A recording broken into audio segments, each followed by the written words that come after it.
Differently, we've got quite a bit of workshop to do tonight, and that's for our benefit here as far as us and for anybody that's here to listen to what it's all about.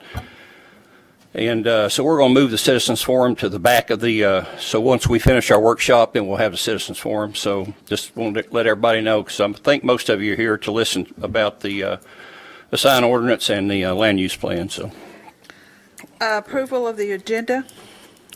So moved with the changes the mayor spoke of. All those in favor? Aye. Opposed? Approval of the minutes for the January 16th, 2020 meeting. Are there any changes? Move for approval as written. All those in favor? Aye. Opposed? Item number 4, discussion on a draft of the update of the Farragut sign ordinance. Madam Chairman, may I ask a question, please? Or make a statement? We're not doing citizens forum right now. I'm not trying to be overly formulaic, but we have a properly noticed meeting that had citizens forum as number 1 on the agenda, so I don't know the appropriateness to move it to the end at this point when certain people showed up to appear as citizens forum at the outset. Well, I'll address that. That's my call.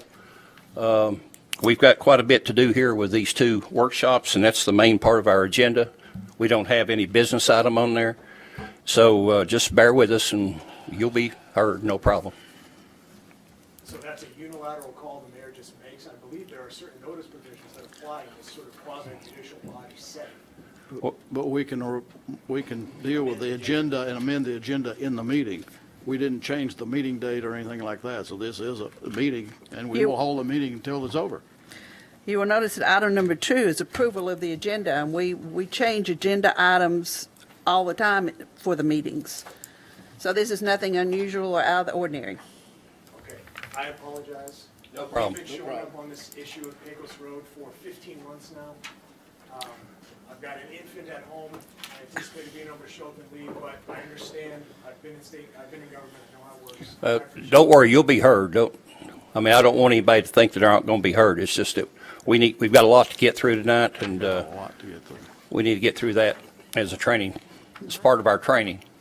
Madam Chairman, as a point of reference, the approval of the agenda would come after the citizens forum. So according to this, you would have the forum, then you would be able to approve it or adjust the agenda, not reverse of that. So, Well, the mayor was, Again, that was my call, okay?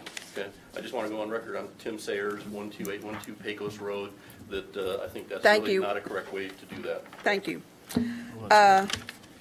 Item number 4, Mark, discussion on a draft of the update of the Farragut sign ordinance. It's, as far as whether y'all want to stay up here or go out, it's up to you. This will probably be well over an hour at least. This is a big agenda item. I wanted to make it as a qualifying training session, so if anybody from the VRB or the Board of Zoning Appeals or Board of Mayor and Alderman are here, other than the board members on the Planning Commission, they can just make sure you sign that sheet in the back, because I want to acknowledge that you get credit for sitting through this painful, at least it's not a review of the telecommunications provisions and things like that, so it could be worse.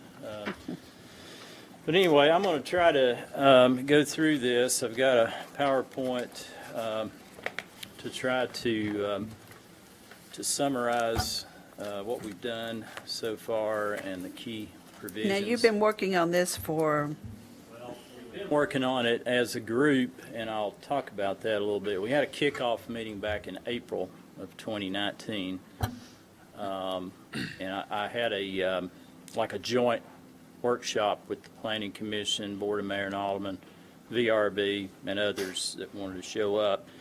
And we talked about what we were doing and why. One of the things that the staff recommended is that we have a committee to be appointed to work with the staff as we go through the update process to help us, do some research and review drafts and provide us input as we make changes along the way. So we did create a committee. It had a representative from the Planning Commission, from the Board of Mayor and Alderman, VRB, Chamber of Commerce, Farragut Business Alliance, We had a real estate representative who also is an attorney, which was helpful. And then we had some citizen representatives that were committee members. So it was a pretty wide range of perspectives. It was just what we wanted. Some people don't want any signs, and some people want more signs than we provide for. So we wanted to kind of find a balance there and get a variety of perspectives. The committee's actually met 7 times, and this, I guess, would be an 8th meeting. The first draft I presented to them in December, and the draft that was included, that was emailed to you all last week, was actually the 4th draft of the ordinance. So let me get started, and I'll try to move through this as quickly as you can, given the subject matter. There are a lot of changes to the ordinance. But let's go back and revisit why we did this in the first place. The big reason was there was a Supreme Court decision in 2015, and it was called Reed versus the town of Gilbert, Arizona. And what happened there is the town of Gilbert had a sign ordinance that basically held churches, in this case, it was more restrictive for church signs than it was for real estate signs. And it was a content-based ordinance, and it was ultimately struck down by the Supreme Court in a unanimous decision. And basically the Supreme Court, although there was variations in the degree of concern over content, the general ruling was that any sign ordinance that where the provisions are based on the content or the message of the sign, in other words, if you have to read the sign in order to know how it's regulated, then that's going to be suspect constitutionally with regards to the First Amendment. A lot of communities, including Farragut, we have numerous content-based provisions in our ordinance. Many communities have started looking at their ordinances and trying to clean it up. So that's the first and foremost the reason why we undertook the update to our sign ordinance. It's actually been on our work program for a couple of years. We just haven't really gotten around to dealing with it. We've had other pressing matters, to work on. But this is something that we focused on, and we've gotten it to the point we're at now. So another thing that we wanted to do while we're updating the ordinance anyway was to go ahead, and the staff made some notes of some things that we've had issues with in the past where it's been maybe a gray area, or there maybe needed to be some language that was more clear on how you measure something, or what normal maintenance means, for example, things like that. So it was an opportunity to go in and clean up the ordinance and add some clarifications. And then while we're at it, one thing that I cannot stand as a planner and somebody that reviews ordinances is our documents that just have a huge amount of text and you can't ever find anything because you kind of get lost in all of the language. So one thing we did in this draft is to try to add headings to different sections to make it easier to find the information that you're looking for. So as you go through the ordinance, we tried to cull out and identify what is in the paragraph or section below, so that if I'm looking for ground-mounted sign submittal deadlines, I've got a heading there that I can find it more easily than the current ordinance.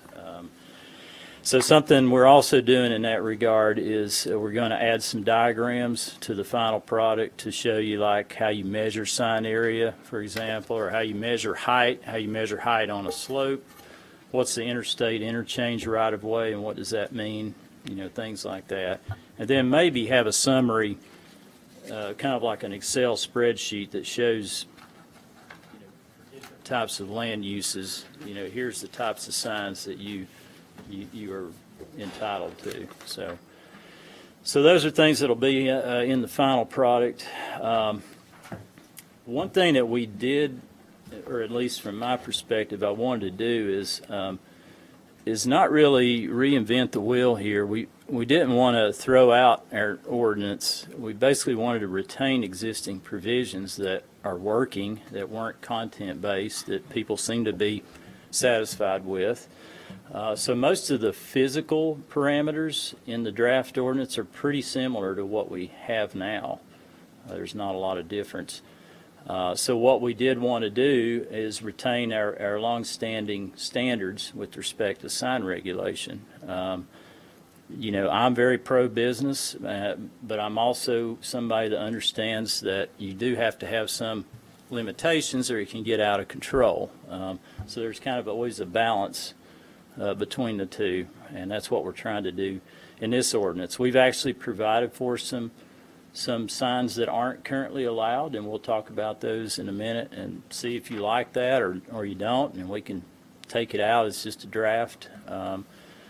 And hopefully we've clarified a lot of the language in the existing ordinance to make it easier for the users to work through that.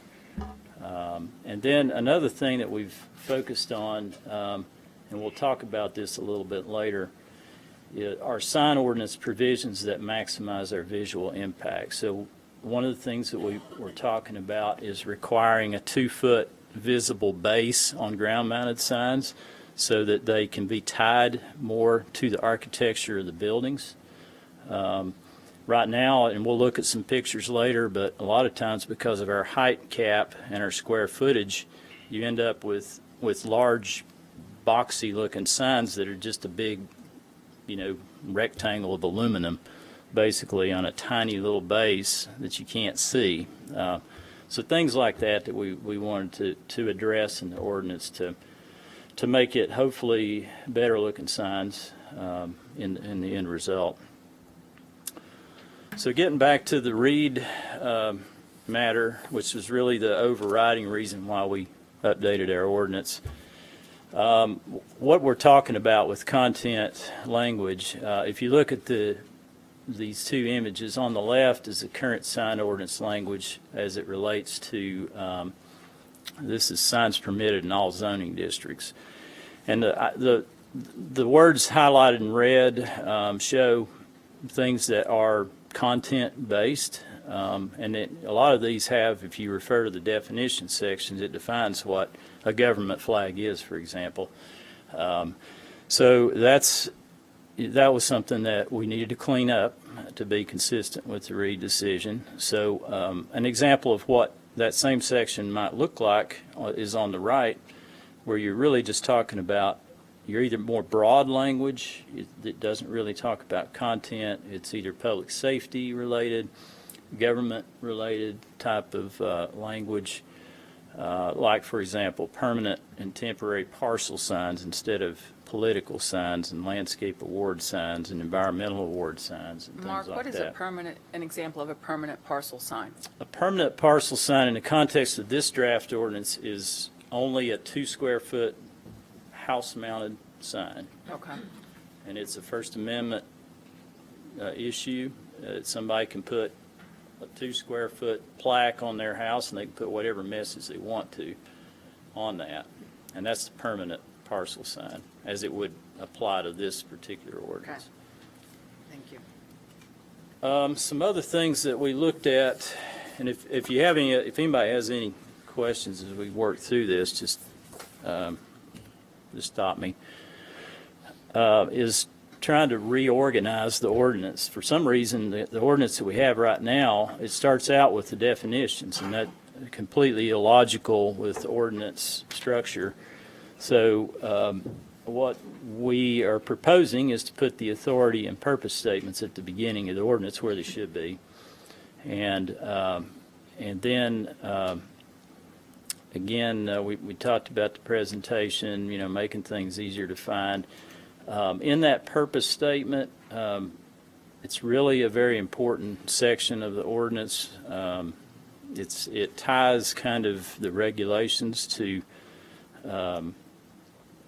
what the community is trying to accomplish through the regulations. So we really looked at that purpose section carefully and pretty much, we retained some of the existing language that we have, but we reworded a lot of it.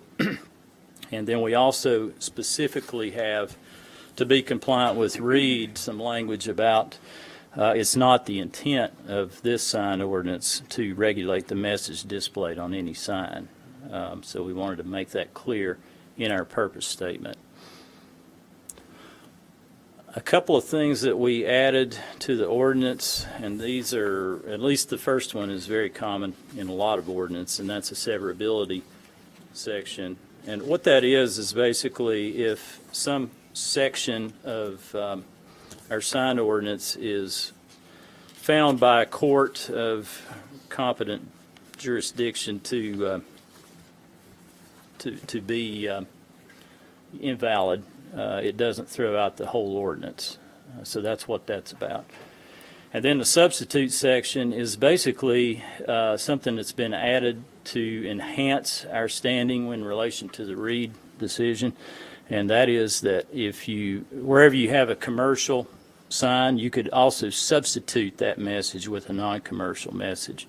So if a bank wanted to put Go Vols on their 40 square foot ground mounted sign, that's fine.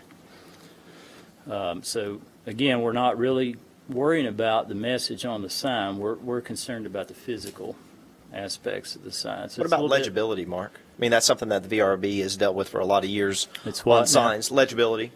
It's still, yeah, that's in there. So we can have some, at least the Absolutely. VRB can have some Absolutely. jurisdiction over legibility. Okay. You can certainly deal with physical aspects of signage, just not the message displayed on the sign itself. So that's perfectly fine. The definitions, we reworked many of those. We added some clarifications to the definition of a sign itself. Most of that's our current definition of a sign, which is pretty broad. But we did want to kind of throw in there some areas that might be a little bit gray areas, I suppose, like sculptures and artwork and architectural accents. Most of the time, most people don't consider those as signs, and we're kind of acknowledging that in the definition. But if depending on how it was presented, it could be a sign. So we do have a little bit of language in there that gives us an out, should that be the case. And one big thing that we also did was to try to reverse our practice in terms of when we look at signage. One of the things we've done historically is on site plans is say we don't want to see any signs on the site plan. We don't want that to indicate that we've approved your site plan and your sign plan at the same time. We really need to see the signs on the front end, and they really need to be part of the site plan and the landscape plan, especially the ground-mounted signs. So we've added a section in the ordinance to encourage applicants to coordinate that on the front end. So it's not kind of an afterthought, and they think about where the sign's likely to go and coordinate their landscaping, the utilities and all that kind of stuff on the front end. So we're trying to, it's a little bit of a reverse approach than what we've had historically. And we can always clarify that the sign, even though it's shown on the plans, it does not constitute approval of that. It's just there for coordination purposes. That has to still go through the Visual Resources Review Board. Are we talking about both ground-mounted and the building-mounted signs? Well, definitely ground-mounted signs. Okay. If they can coordinate with building, that's fine as well. As Okay. much coordination. The point is, we're trying to get people to think about signage on the front end as opposed to being an afterthought, because it has created some issues over the years where, landscaping or whatever has blocked the sign, and it just wasn't really cohesively thought through on the front end. So we're actually building language in the ordinance that would really require that at this point. So that's in the administration section. And then enforcement, appeals, and legal nonconforming signs. Most of that's pretty much current language. We just added a lot of clarifications and things like what's normal maintenance as it relates to a non-conforming sign, for example, because I've had that come up. Well, if I repaint, my big McDonald's sign, does that mean I have to take it down? And no, that would fall under normal maintenance. We added a definition of normal maintenance in the sign ordinance. Does Anybody that have any grandfather questions the so far? current stuff? I'm Does sorry. that grandfather the current signs? Yeah, that's still in there, and that's something that we haven't really changed. Yeah, if it was approved legally under prior ordinances, it could stay, but then there's still the same, more or less the same parameters that would cause it to be removed. If it's abandoned, for example, or it's completely destroyed, where it's going to cost more than half of the value of it to replace it, then it would have to be brought into compliance, things like that. So half the value is going to be the number? Yeah, and that's current language as well. It's also in our zoning ordinance as it relates to buildings. It's a pretty standard number. So some specific changes included in the general restrictions section. Again, most of the section headings we retained in the draft ordinance. We didn't want it to just be a complete overhaul because that seems to work pretty well. There's a couple of sections in the general restrictions section that deal with signs that don't require permits and prohibited signs. One of the things that you want to look at with the READ compliance ordinances, you don't want to have a lot of signs that are exempt from permitting requirements. And you probably don't want to have a lot of signs that are allowed everywhere. So we did whittle those down pretty substantially as part of this rewrite. As far as the prohibited signs, we added some clarifications based on some problems that the staff has had with certain prohibited signs in the past. But most of the signs that are currently prohibited remain prohibited. In fact, I can't think of any signs that are not prohibited under the draft ordinance that would be prohibited currently. So what I was talking about with like signs not requiring permits, again, you don't want a big list here, because you're kind of, when you say something is not required a permit, you're kind of allowing them to be held to a different standard than others. So you got to be careful with that. Right now we have 21 signs that would not require a permit, and we've narrowed that down to 7. And the ones that are on the right are all, physical descriptions. They're not content-based types of signs. One thing that I will point out is under proposed sign ordinance number 4, signs specifically provided for in TCA. What we did on, in this case, political signs, instead of really even mentioning them in the ordinance, we refer to the provisions in the state law because they would override us anyway. But I can tell you that the state law is very liberal when it comes to political sign allocations.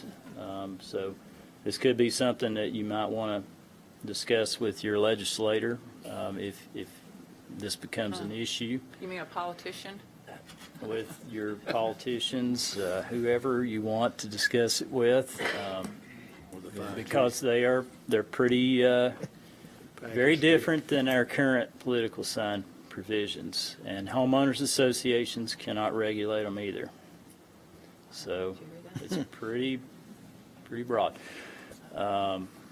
Still one sign of property, though. One sign per candidate, but the sizes are much bigger. Yeah, much bigger. One size per candidate, so you can One put sign like, per candidate or issue, and they can be up to 16 square feet in residential and 32 square feet in commercial. Holy cow, So it's a big sign. Yeah. 15 square feet in your, front of your house. 4x4. So anyway, signs not requiring permits, again, in our draft ordinance is pretty limited. Political signs In this case, signs protected under the TCA currently. Real estate signs, public safety related signs, those are manual uniform traffic control device signs like street signs, stop signs, street name signs.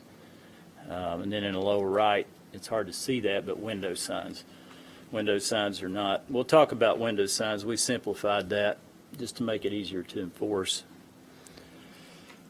Again, prohibited signs, as I mentioned earlier, remain the same. We got an abandoned, dilapidated sign up there in the upper left. The vertical, whatever they are, streamers, banners, all that kind of stuff is not allowed. The sign on the upper right is called a snipe sign. We define that in the draft ordinance. It's a sign attached to a pole, utility pole, light pole, tree, those kind of things. That's something we needed to clarify, and it is in the ordinance. Snipe, you said? Snipe sign. Snipe hunting. I saw that in the text. I said, See that lower one, but there's pennants strung out from the street into the parking lot there at the tire store, just outside the town. Yeah. Roof signs in that center one. The vehicular sign on the lower right. Vehicular signs are a little tricky. They've been a little bit hard to enforce. There's not really a problem with somebody having a message on your vehicle if you actually use the vehicle daily and you use it as a transportation device. But if you pull it up to a very visible location and park it and leave it there for long periods of time, then it's pretty clear you're using it as basically a billboard. So that's when it becomes a violation, and that's still a violation of our sign ordinance. The next section in our ordinance is, again, all these are existing sections, deals with different land uses, types, and zoning districts. Most of the regulations in our ordinance are contained in this section. Again, we use same categories as we have. This section includes things like signs that you could have in all zoning districts, signs that may only be allowed in residential areas, signs that would be specific to a single-use non-residential development like a JCPenney or town hall. Multiple use non-residential, that would be like Renaissance or some multiple tenant development. And then signs for specific uses that may have unique signage needs. Obviously, the whole draft ordinance, before we finalize anything, we'll run it through the town attorney. But in my reading of our current ordinance as it relates to drive-throughs, banks, gas stations, and all those uses that have unique signage needs is really, to me, none of those require you to have a certain message on the sign. So I don't think they're really in violation of the Reed decision. And as you'll see later, I'm not proposing to change those sections. I did take out a couple of sections in probably each of them where it did reference some content. But other than that, it's, I don't think it's an issue. So again, the first section in that bigger section is signs permitted in all zoning districts. This should be a limited list, just like the ones that don't require a permit. What we did was we went in there and identified the ones that currently have content provisions, like what is a government flag, landscape award, real estate signs, political, and took that out. And really the new provisions are, again, dealing with the physical characteristics of the signage. You can address lighting, anything physical about that sign. You can regulate it and be completely consistent with Reed. In fact, a community could say we don't allow any signs, I guess, potentially, as long as you're, being equal, to everybody, and you're not, addressing really preferential treatment on content basis, then, it shouldn't be an issue with that decision. So some of the signs that we now have permitted in all zoning districts, and these are staying the same more or less in the new ordinance. It's hard to see some of these, but real estate signs, traffic control signs, temporary parcel signs like the lower right, the shop Farragut signs, those are now temporary parcel signs. You got political signs, different things like that there that would be allowed in any zoning district. Flags. The first section in terms of land use that we start dealing with is residential. We have pretty much retained most of the existing physical provisions for residential signs. We still have the 40 square foot at the main entrance. You could divide it up into 220 square foots on each side, or 140. Still the same height. We did add some clarifications on height because a lot of these residential entrance signs are mounted on like architectural walls, and we wanted to make sure it was clear that the wall itself is not really considered part of the sign height in the context of these type signs. And then we added some specific language for lighting and landscaping. Usually it's not a problem in residential because the developers or the homeowners associations, they don't want lighting that's distracting, and they want to have nice landscaped entrances, so it's kind of self-regulating. But we do have some language in there should that become an issue. And then we kind of repurposed phrases in the ordinance. For example, currently we provide for a subdivision construction sign. That's those tall wooden signs that basically have the name of the development, maybe the architect or whatever you want to put on it. And now that's called a temporary freestanding subdivision entrance sign. So it's A little bit more wordy. what we're doing is this: we're taking the message and making it physical in terms of its language. Real estate sign becomes a temporary parcel sign, as I mentioned earlier. And that temporary parcel sign it doesn't have to be a real estate sign, so it could be any message you want to put in that physical space. Some signs that are often seen on residential uses, we have, of course, the subdivision entrance sign. In the middle, upper middle, that's one of those subdivision construction signs that we have currently. Upper right is currently called a homeowners association notification sign. That's now called a subdivision exit sign.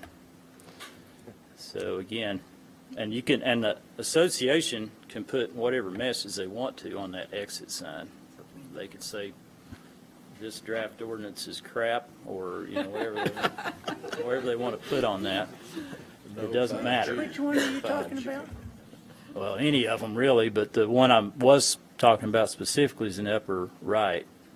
The white part? That's a subdivision exit. There's usually a message in here. This is leaving a whatever that subdivision It's really is. only visible to people that are exiting a subdivision. This is an Ed subdivision. at Concord Hills. Concord Is that Hills. Concord Hills? Yeah.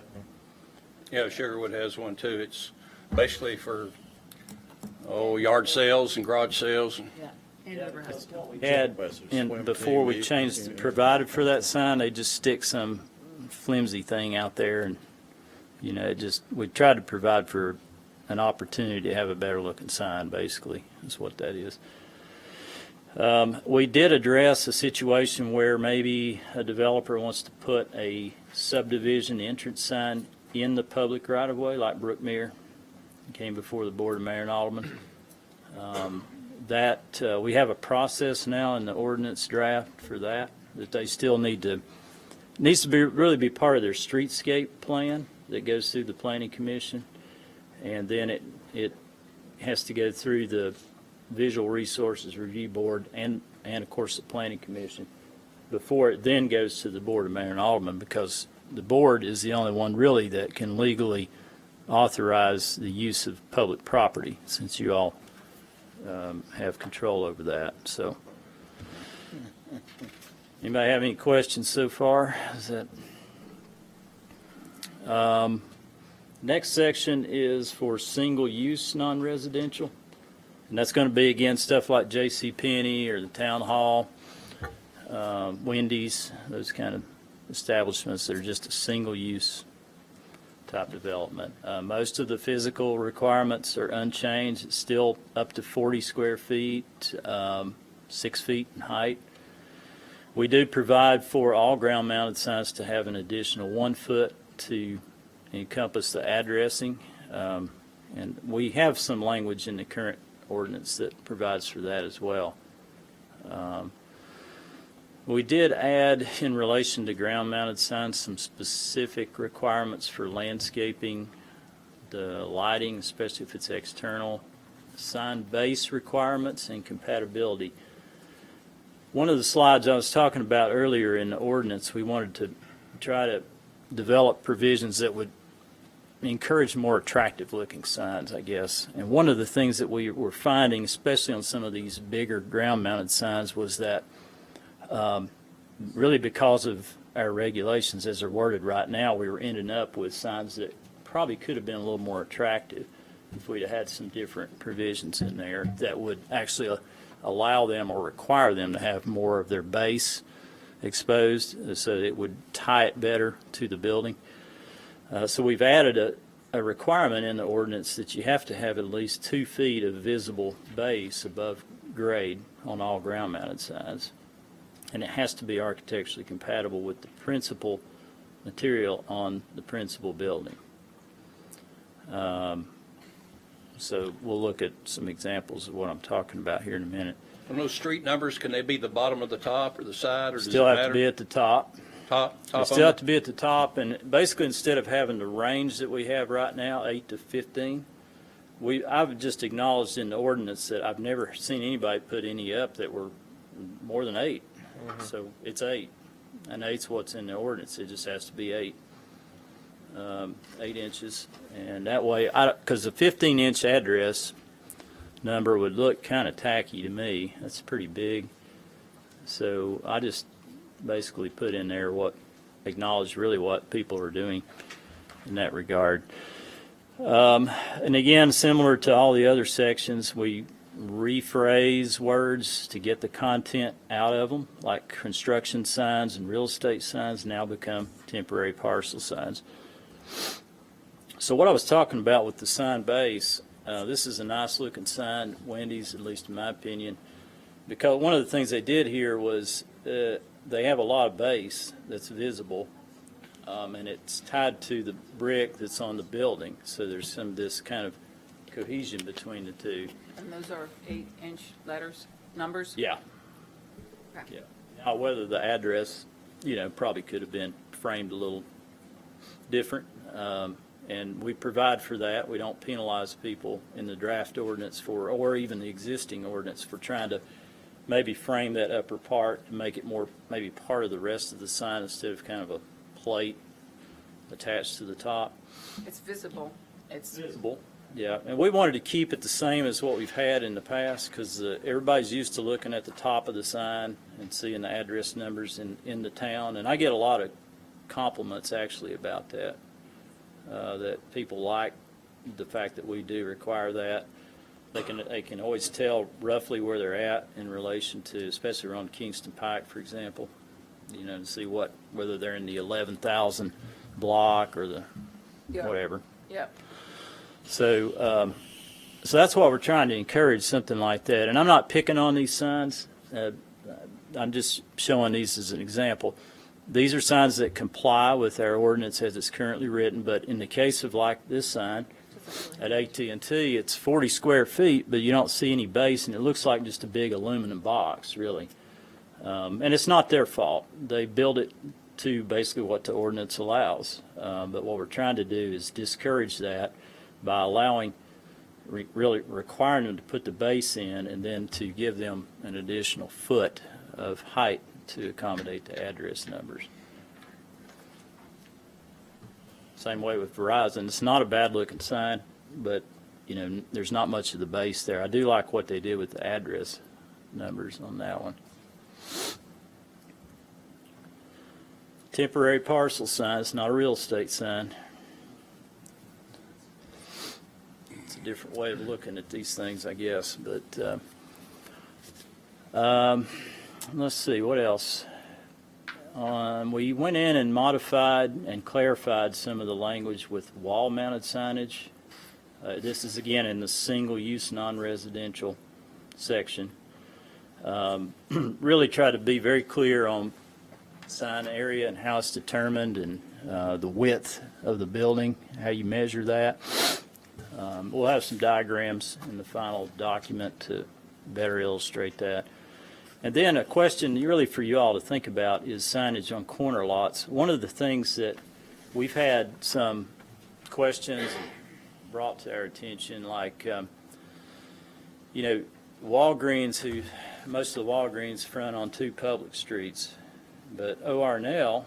fronts on 1 public street, but 1 more or less public street. I mean, for all practical purposes, but they only get 1 sign. Question here is whether they should also have the opportunity for a wall-mounted sign on a public access easement. And we do include that in the draft. So I think that's a good idea. if that's something that I think it's a y'all have fairer a way concern for. of, that's one of the things where they will have more signage than they currently have. And we did the same thing in the multiple tenant section. So if you've got, let's say, for example, up here at the dentist office right on the corner, where they have frontage on the little access easement that goes ultimately into the Starbucks property, they could have a sign, on the south elevation of that building as it's drafted. Some other things we did, and this is new too, provided for an interior accessory sign. We have that in some ways with the directory signs in multiple tenant developments. But what we were trying to do here is say, well, you got to sign it at 60 feet from all property lines. Really, nobody's going to see it, or certainly not be able to read it. And it's kind of back in the development, and the business person or developer can take that sign, as long as it's 60 feet away from all property lines, they can put a sign in their development that may aid them in some way. For example, maybe a directory type sign that tells you the direction to certain things. The sign does have to meet certain architectural requirements because it is a permanent sign, and we don't want it to look bad. But it is something that we're providing for that's not currently allowed. So it's called an interior accessory sign. The peripheral accessory signs are currently called directional parking signs. We'll look at those here in a minute. It's basically your enter-exit signs. We call them peripheral accessory signs. It's kind of a fancy way of saying the same thing. Simplified window signage. I mentioned this earlier. You didn't just make up these names, did you? I actually did, yeah. I said, well, what is the physical aspect of this sign that's unique? Well, it's on the periphery of the development. That's where I got that. The window signage, we simplified that. Right now, we have temporary window signs and permanent window signs. Temporary window signs can be up 30 days. There's nobody that has the time or nor should they invest the time to track temporary window signs and see when somebody's exceeded the 30-day limit. So what we're proposing here is basically a physical regulation. Is you can cover up to 25% of your window area on the first floor, or 20 square feet, whichever's less. And so that way, if you've got a huge window, you can't just make that a big sign, even though it's only a fourth. It's actually capped at 20 square feet in that case. Your rule-following small business owners are very appreciative of that. Well, it's just easier for Some us of us too. did count the days that we had something out in our windows. And I never tracked that. I mean, that's not. But that's the rule. What we're trying to do is address the intent of having this in the first place. And that's really so somebody doesn't cover their windows and make it look tacky, basically. So if you're dealing with the 25%, you know, and that's easy to measure. If I go out and see that half of the window area of this space is covered, then I know they're not compliant at that point, and we get with them to ask them to bring that into compliance. Another sign that's new is called a building frontage sign, and we'll look at that here in a minute. I'll show you what I'm talking about. And that's something I need your all's feedback on as to whether you think that's a good or bad idea. I'm not tied to any of this, really. I won't take it personal.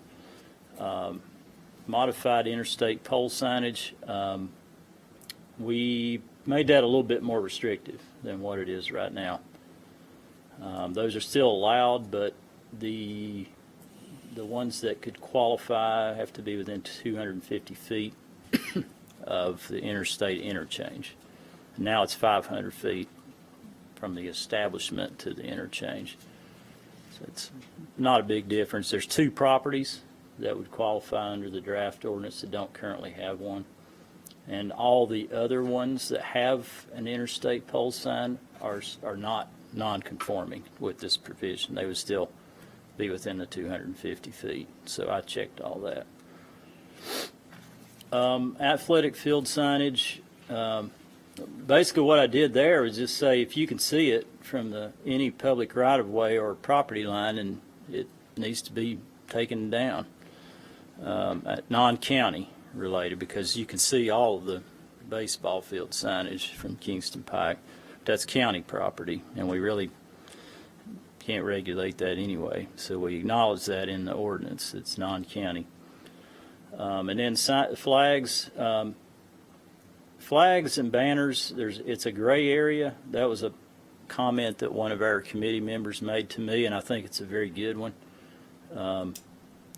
One person's flag might be another person's banner, and so you might want to look at the definition of flags in our ordinance and just it's a little. I think that probably needs to be looked at a little bit more, in all honesty.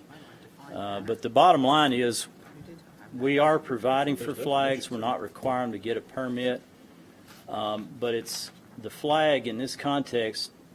It doesn't have to be a government flag. It can be any kind of flag, but it has certain physical limitations on it. You know, size, the height of the pole, the height of the pole protruding from the house or whatever, the building, and the square footage of the flag itself. Any thoughts about the lights that would be on the flag? I did not really address that because, honestly, that's something that I don't think if we got pushed on that we would be able to do anything about it anyway. It's, you know, we do allow uplighting, so we're not a dark skies ordinance. And most of the time on the flag poles that I've approved, the way they design them a lot of times now, it's built into the pole. And the light is actually kind of real stealth. It's right on the side of the pole. It goes straight up to the flag, and that's pretty much. There's no glare, which is really what we would be more concerned about than the uplighting, because we don't have a dark skies ordinance.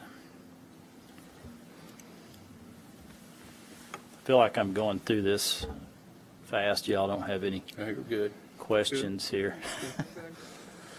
All right, AT&T, this is what I was talking about on corner lots. They front on 2 public streets, and they can have 2 wall-mounted signs. ORNL fronts on 1 public street and 1 public access easement. They can only have 1, but for all practical purposes, visually, it's the same. There's not really any difference, and so we tried to make those consistent. We didn't change the regulations as they apply to buildings that are wider than 300 feet. So we have specific provisions in the ordinance that deal with a building like Kroger or Ingles. Basically, you can have a sign at each principal public access point, and then you can have 1 additional sign. and the signs have to be 50 feet apart. The signs on, in the case of this building, the signs on the, I guess it'd be the south side of the building, that's all one sign. You put an imaginary rectangle around it, and it's really considered all one sign, so you add it up in the formula, and it just can't exceed the width of the building. And that's current provision, so that's not any different. Here's one of our peripheral accessory freestanding signs. It's currently a parking lot directional sign. Still have the same physical requirements there, and it still has to have a base that has some compatibility with the development. The sign that I mentioned earlier, I wanted your all's feedback on. It's called I think it's called a building frontage sign. And there is one here in front of JCPenney in this case. And it's that kind of sandwich board sign there. It's and I've got another example of one of these in the town center area, mixed-use town center. But we are proposing to provide for this kind of sign. And the reason is it's really only going to be visible to somebody that's at the facility, and it's something that can help a business maybe advertise something that they want you to really make sure you see when you're going into the... What are you calling it? These names, let's see. Sandwich boards is what I call them. Yeah. It's What do you called, call it? Or is that content-based? it's not content-based, Okay. no. It's called a freestanding building frontage sign. Page 19. It has to be within 10 feet of the building.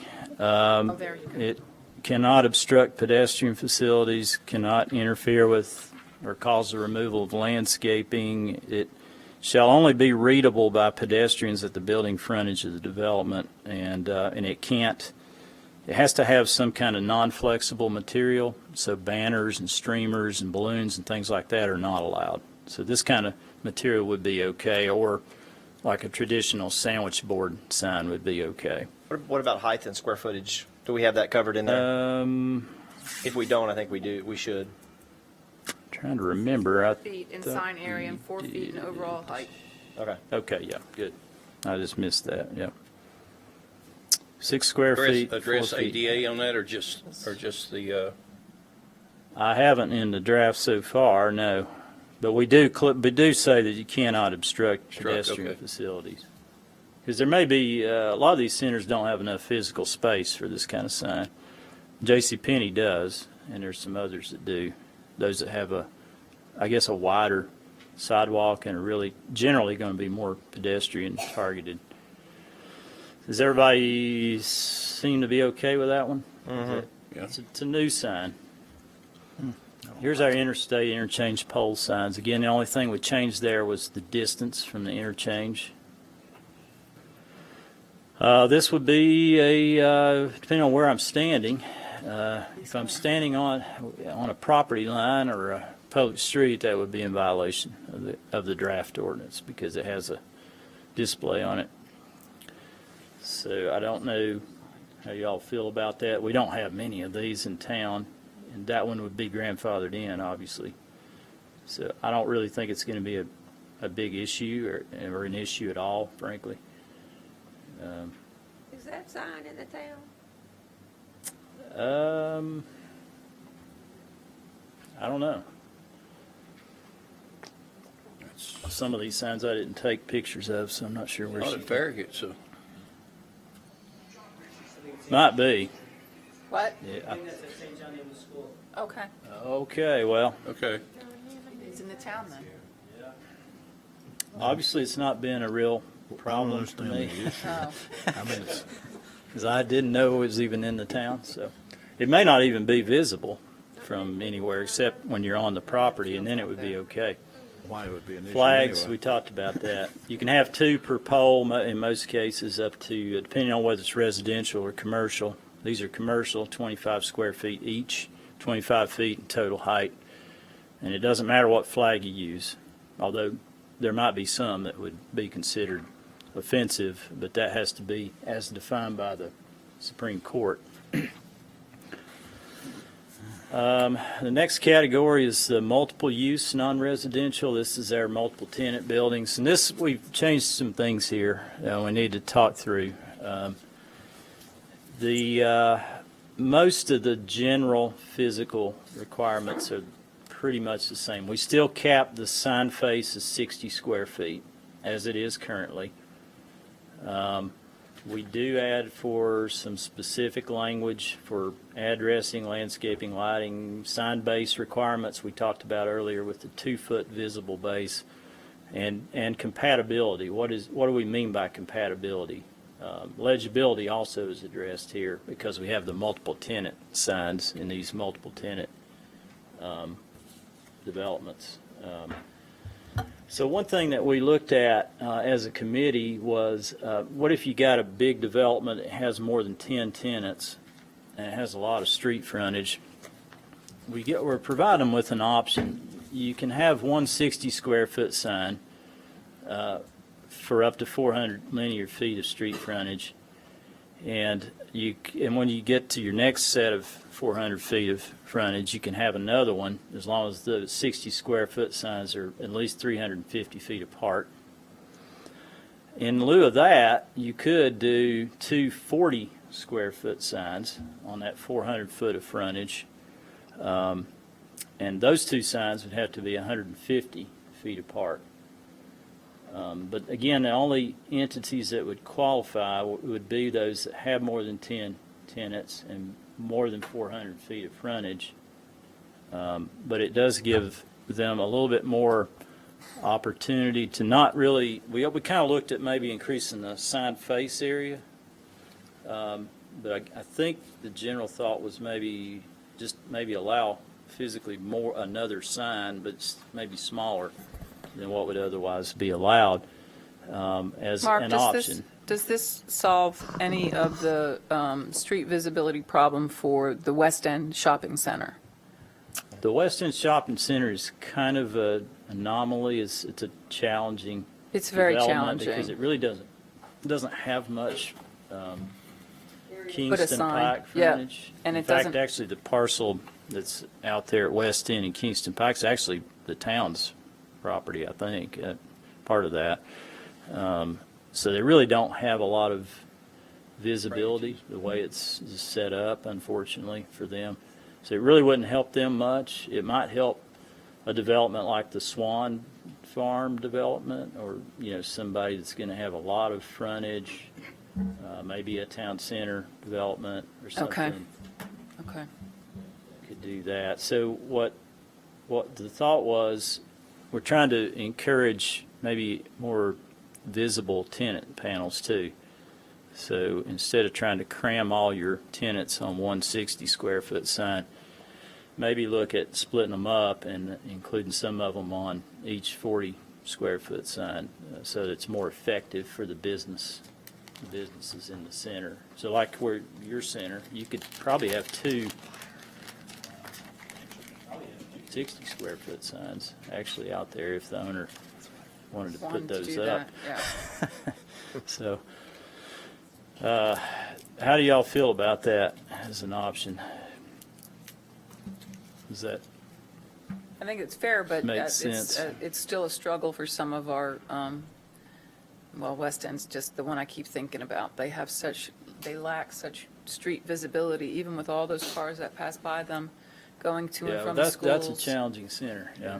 They don't It's- get much. You notice. can't see them. The trees have grown all up, and Yeah. there isn't much, there's no grass space there. It's all No. parking lot, so it's just a struggle to figure out how to give them a little bit more visibility. Yeah, I'm not really sure how to do that. I mean, they could maybe purchase some land, I guess, on the frontage or something. I'm not really sure. But, Louise, what business were you speaking of? The ones on, West End, when you're coming in to go to the schools, all those on the left-hand side, where the T-shirt store used to be there, that was one of their issues, is they really lack visibility.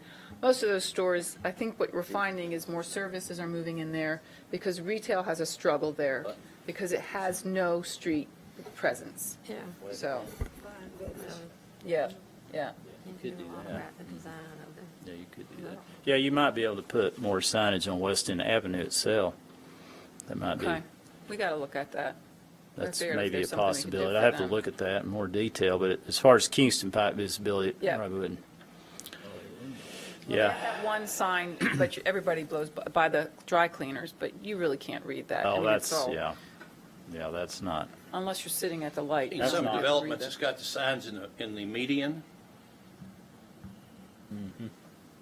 Like panel signs, it's in the median. Yeah, but that median's pretty narrow. I know in that one, but Yeah. I'm just saying, well, we haven't provided for that in a non-residential setting in the draft. I mean, if we need to, we can look at that. Because obviously that's not going to meet any setbacks. It's going to be in the middle of the public right-of-way. And And it could create a safety issue. you don't want to do that. A lot of those kids, when they get out, they're all over the place. Yeah. The last thing you want to do is muddy up that. Seen how many of our trees have been hit on Grigsby Chapel Road over the years. Yeah, So I don't know. But I mean, we can talk about that. We'll have another meeting of our steering committee and talk through some of the comments that you all have okay. on this tonight. I know Betty's given me some comments on some things. Some of yours deals with size. I don't know if you want to mention that or not, but instead of the 60 square foot, it's capping it at a smaller size of 40 square feet. And again, a 60 square foot is really what we allow now. Now, one thing we are changing that is different is the height, and it's basically you start at a 6-foot tall sign with a 20 square foot sign face at a 10-foot setback. And for each foot you move the sign back, Yeah. you can increase the height by 2 inches. So by the time you're back at the 20-foot setback, you can have a sign that's 7.6 feet in height, plus an additional foot for the address number, so a little over 8.5 feet in total height. So it's about a foot, 14 inches higher than what we currently provide for. And part of that was to try to acknowledge the fact that we're requiring a more substantial visible base, with the ground mounted signs to make them look better and tie them better in with the buildings that they're associated with. Now that formula, whether that, when I was coming up with that, we struggled with that one, and Ron can attest to that. We're trying to figure out how to, and I don't know if what we've got's the right way either, frankly. But if that makes sense, that's kind of what we're proposing at this point. We'll look at this. This sign here is 60 square feet, okay? It's 6 feet high before you get to the address numbers. So the issue with this is capping it at the 6-foot height, it doesn't allow them to get their 60 square feet and still have an opportunity to have a visible base. So Yeah. that's what we're trying to do, is to, get more focus on the brick and the architecture of the sign and how it relates to the building than what they have there. And that's not a bad-looking sign, but it is pretty much a big aluminum box. And that's another benefit of the 240 square foot instead of a 60, is you may have two smaller signs, but they might be better looking. And more visibility for the stores. Because really, you got 80 square feet versus 60 if you go with that option. But maybe two nicer looking signs instead of a big 60 square foot kind of blockier looking sign. Are you thinking about two side-by-side signs? No. They're separated by a certain distance. They'd have to be Okay. 150 feet apart for the two All 40 right. square foot ones. Yeah. Yeah, Yeah. yeah. Public sign, that's a 60 square foot sign, another one. That having this height allowance for setbacks would help them as far as getting that base more. And in landscaping, just looking at the landscaping and making sure you think about the landscaping on the front end and don't have anything that's going to grow up and block the the sign face. Make sure a lot of people ought to really put low-growing seasonal flowers in the front and maybe have their more vertical shrubs to the sides. That would be a better approach. That's what I recommend if anybody ever asks me that. And this is Village Green sign. This is a nice sign where they kind of did a vertical accent with the brick, and that's fine. That would be a good way to do it. And they've kind of worked that in. We may need to consider allowing more than a foot for the address numbers. The reason is, part of the problem with this one is they've got the Farragut Village there, but we might want to look at maybe 15 inches or 18 inches above for the address numbers to give them more flexibility to add. Let's see, like this here, that might be more than 12 inches, that top part where it kind of gives that bow, and that kind of, to me, it adds a little It's decorative. character to it. Yeah. It would look better that way than if it were just a plate. Yep.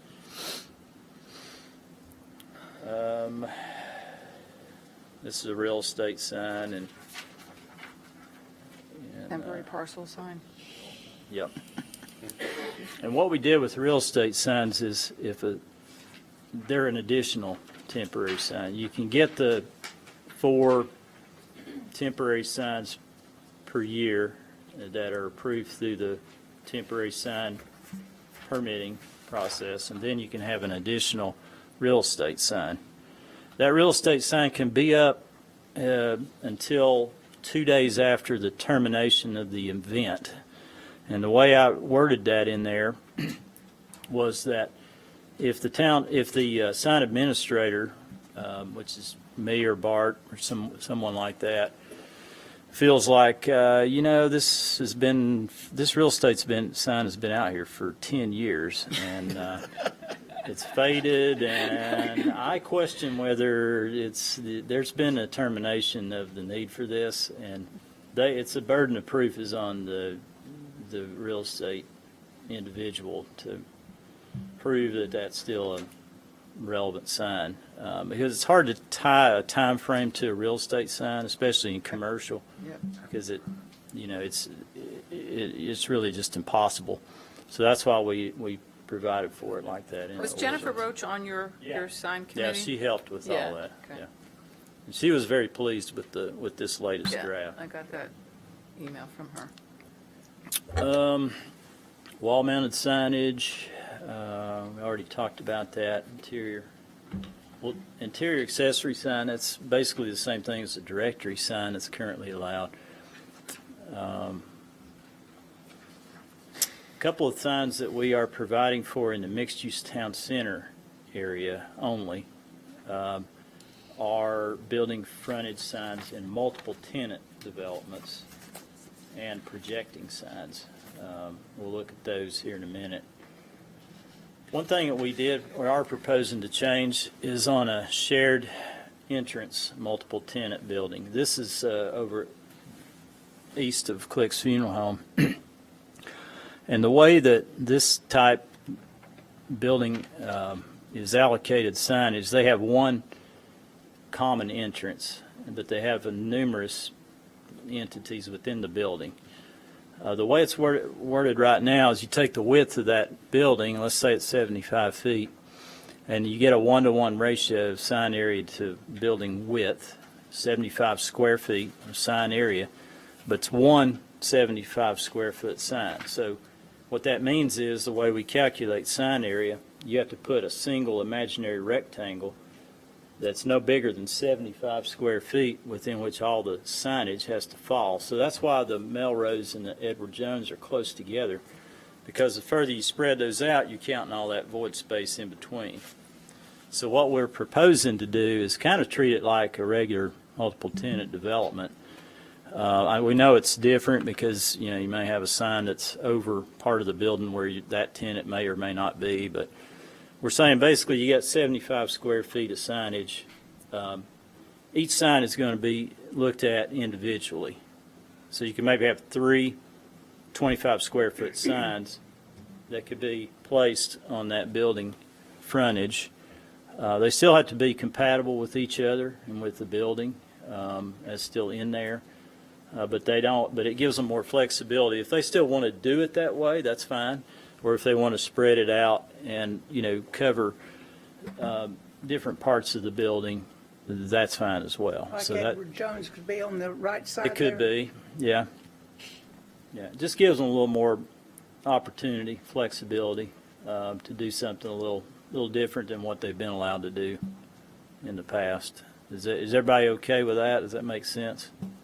That's we have, added some things to the ordinance that businesses haven't been able to do in the past, which I think is a good thing. This is a pedestrian mall, Betty, which it is confusing. We only have one of those, and it's basically you take the width of that mall area. There's kind of an opening there. This is the center right above the town hall. And you are allocated 2 square foot of sign area per linear foot of that section. And the businesses that are interior to that wall can have a sign on the outside, but can be no more than 25 square feet. So, and all that's current language. We worked with the property owner to develop that language many years ago. We probably won't have a development like this, in my view, probably maybe ever again. But that's what that section's talking about. Okay, on that, I kept envisioning the West Town Mall. The what? West Town Mall. When you said West Town Mall? pedestrian mall. But Talk into your microphone there, Betty. We can't hear you. I said I envisioned West Town Mall. I did not envision this. So this is what the pedestrian mall in pedestrian town of mall, yeah. Farragut is? Yep. So that's kind of like, It's not enclosed. yeah. We got this opening goes down That's there. right. Okay. We only have Doors one. open, That's they the only come to one in town. Well, we could have more, I don't know. We probably won't. This is one of the discussions we had when we talked about that one development where I said they had them both facing front, and I said, well, why can't you face them to each other? He said, because you've just ruined all of my street frontage. Because that's what they look for in suburban areas, is that street presence.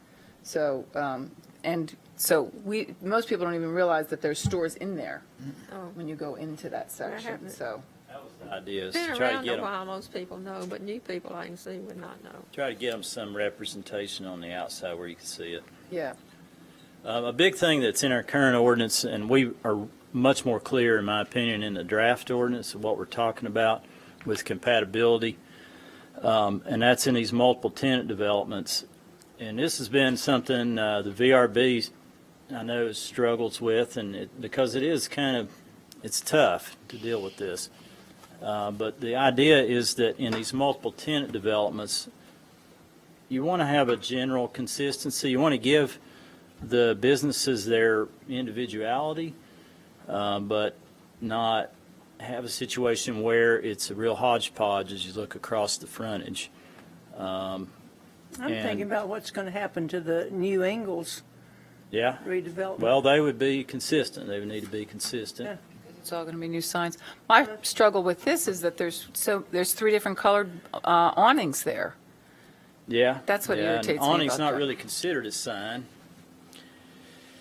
I don't So- understand that.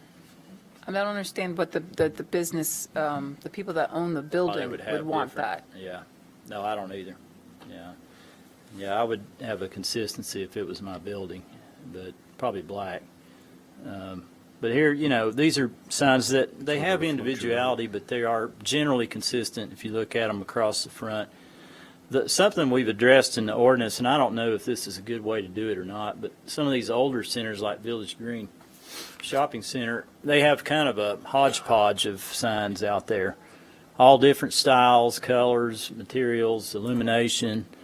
So what we're asking in the draft is to work with the property owners to see if they have a preference on the kind of signs that, or sign design and type that they want to see in the future. And when businesses transition in and out, they follow that owner's sign recommendation. And that way, over time, when tenants transition in and out, you have a consistency even in these older shopping centers. Because here you got two box signs, you've got an internally illuminated sign, you got a non-illuminated letters on the wall. I mean, you got three different styles just right there in that one photograph. And it's not their fault. I mean, it just wasn't thought about, when this center was Put in, yep. developed. old. But that way it would transition over time, and we'd have the owners buy in to, give us their preference on what they would want to see. This is one of those interior freestanding signs that we talked about. It's a directory sign. This is one that has to be 60 feet from all property lines. Really, you're only going to see it more or less if you're internal to the development. But it's a useful sign, so that's why we're providing it in the draft ordinance, because you can take that allocation and do whatever you want to with it. You use that to identify something in your development that you want to make sure is identified. This is in the mixed-use town center area out at the French Market. These are signs that, as we proposed it right now, the only multiple tenant buildings that would qualify for the freestanding signs would be in the mixed-use town center area.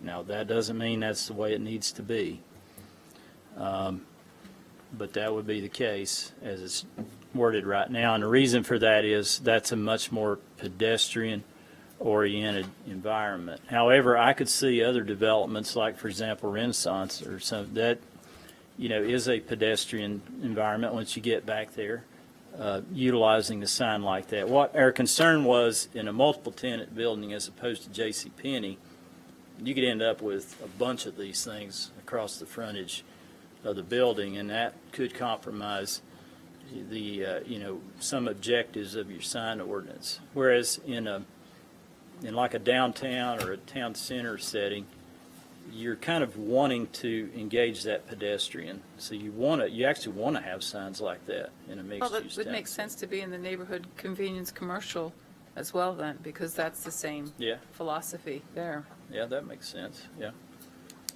And we could do. How do y'all feel about that? Is that? I think it gives your, the front area personality when you're, because no business is going to put, well, I say that. I should not say that. Most businesses would put out something enticing and something attractive. And I think giving them that opportunity and not harassing them over it. Yeah, Maybe in a neighborhood. you would hope.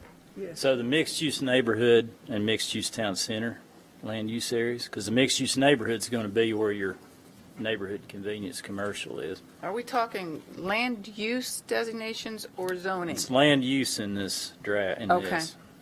It's a mixed-use town center land use area. You would have, you've got two restaurants, or really three restaurants in the Mellow Mushroom Center there that would potentially have this type of sign. Yeah, and that's a good question, because that's not going to be in either of those. Right.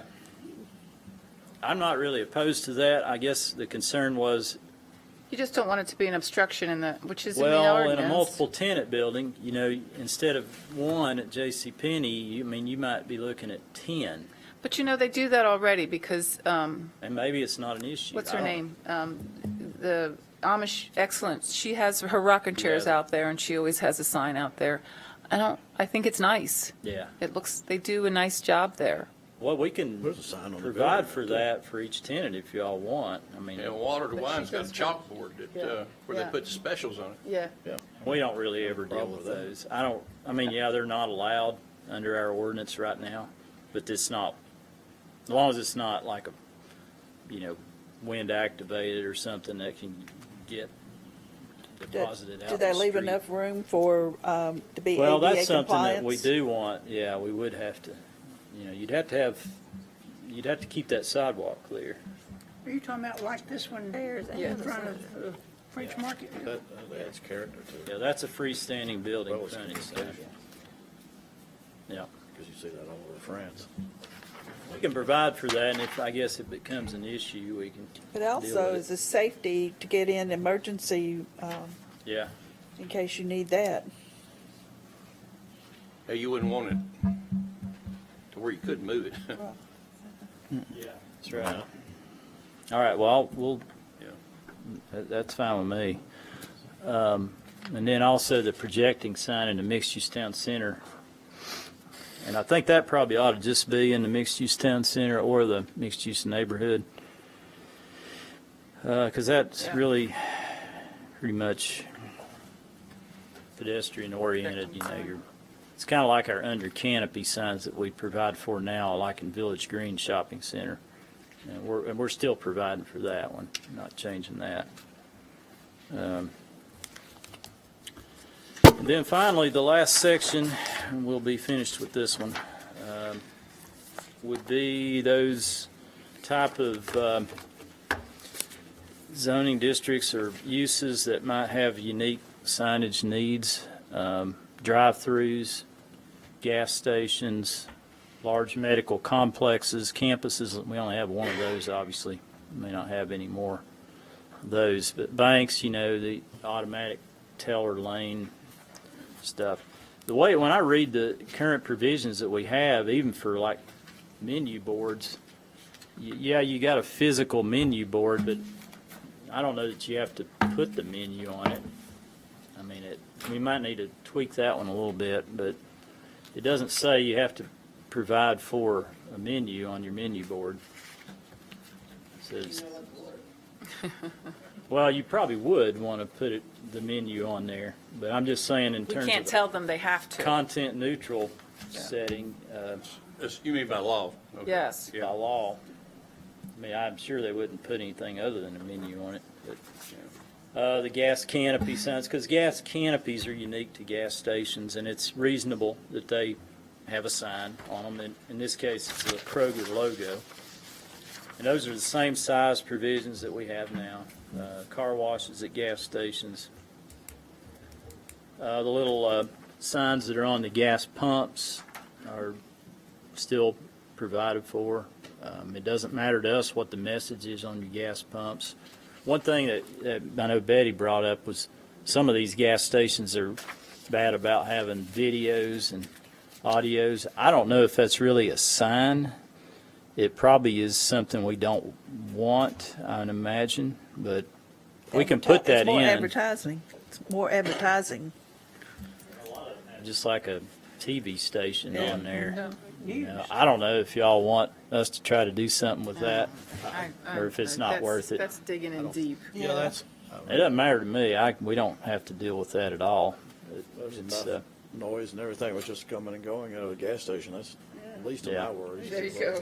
at least Stationary, check it's the not weather. like it's a safety hazard. Yeah, yeah. Come that much anyway. Everybody needs to talk. Tenova, they have very unique needs, obviously, because you need to be able to find where you're going very quickly in a setting like that. So that makes a lot of sense. They got all these parking lot directory signs.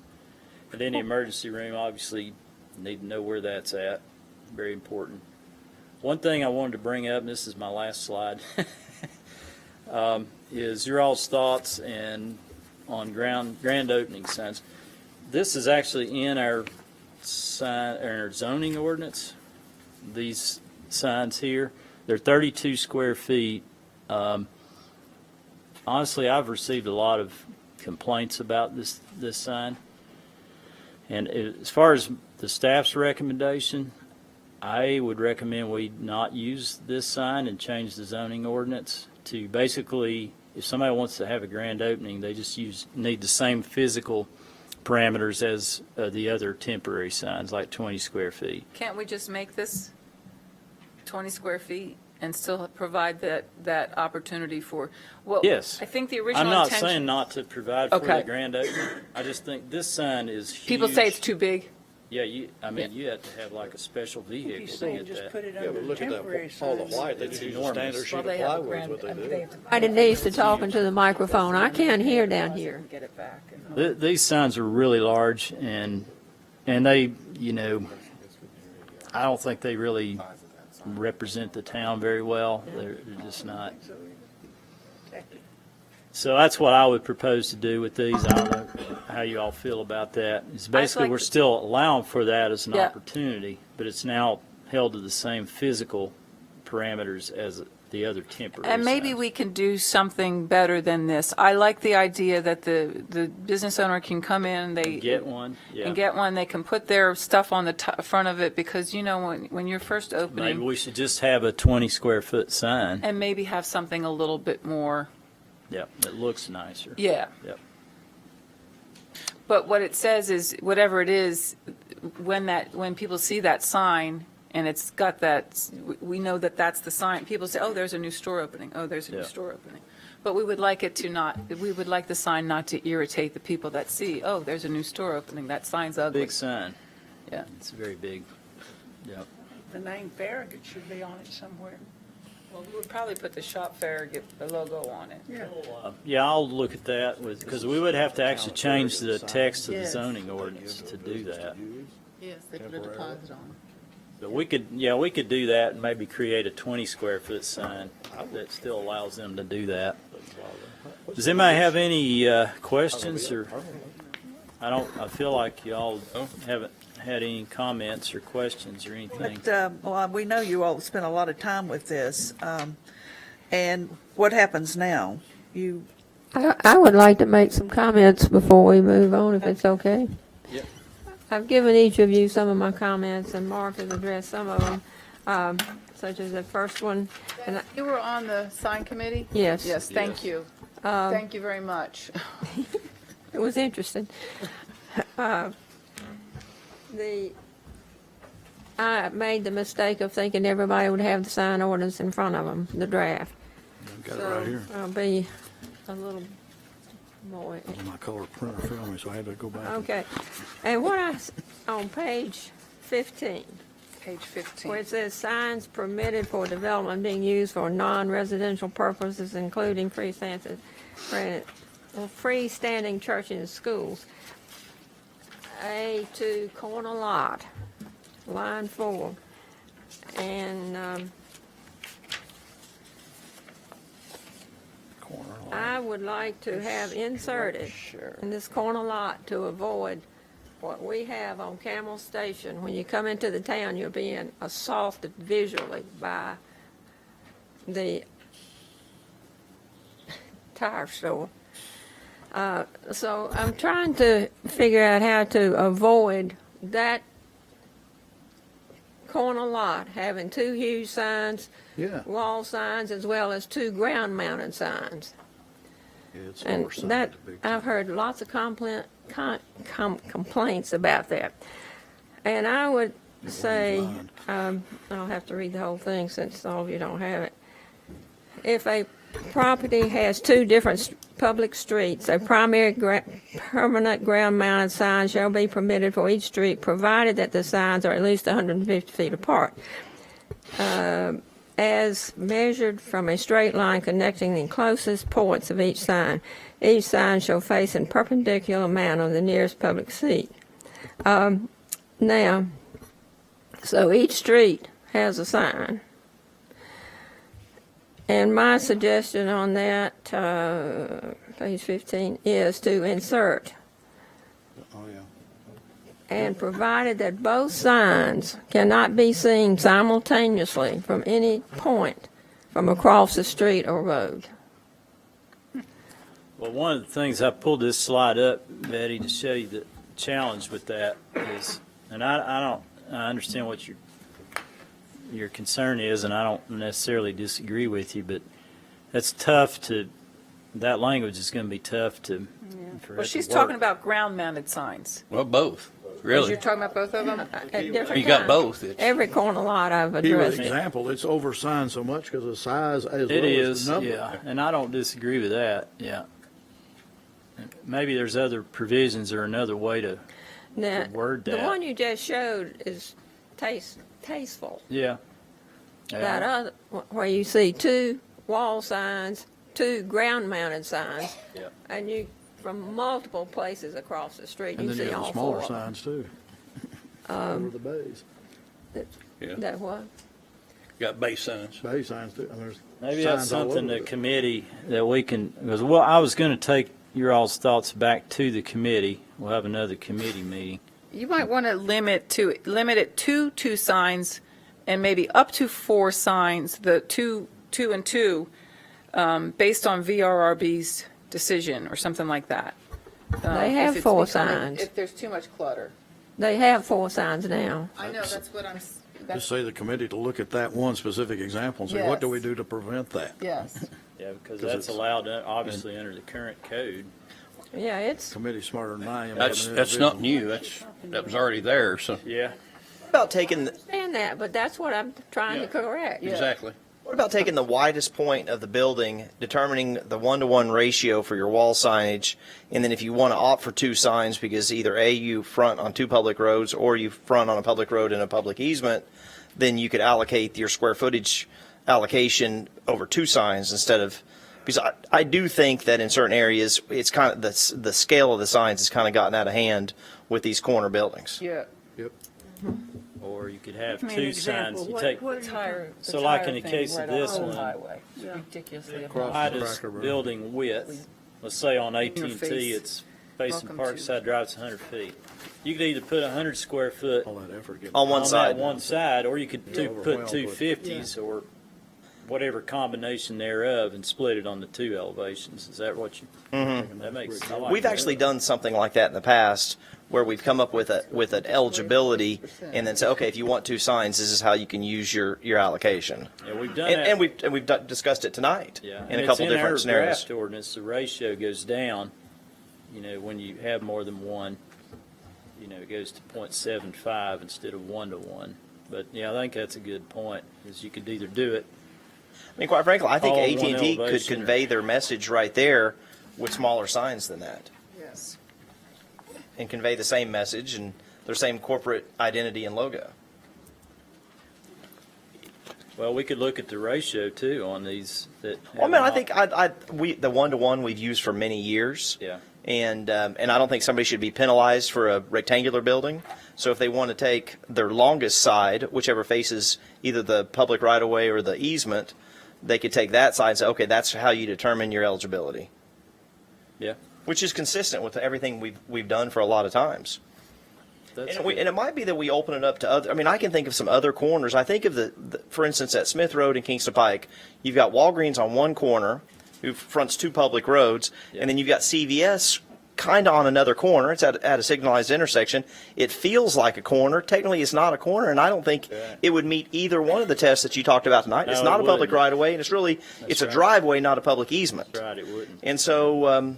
Do they have a sign? on That both I think that's sides? been a challenge for them at that particular location. Yeah. That about having more visibility. Could have taken that one sign and split it. There on you the go. They 2 could take that eligibility that elevations. they have that That's a faces good Kingston idea. Pike and do 2 smaller signs, and that way they've got their corner covered. I like that. I think that makes a lot of sense. Yeah, we can do that. Yeah.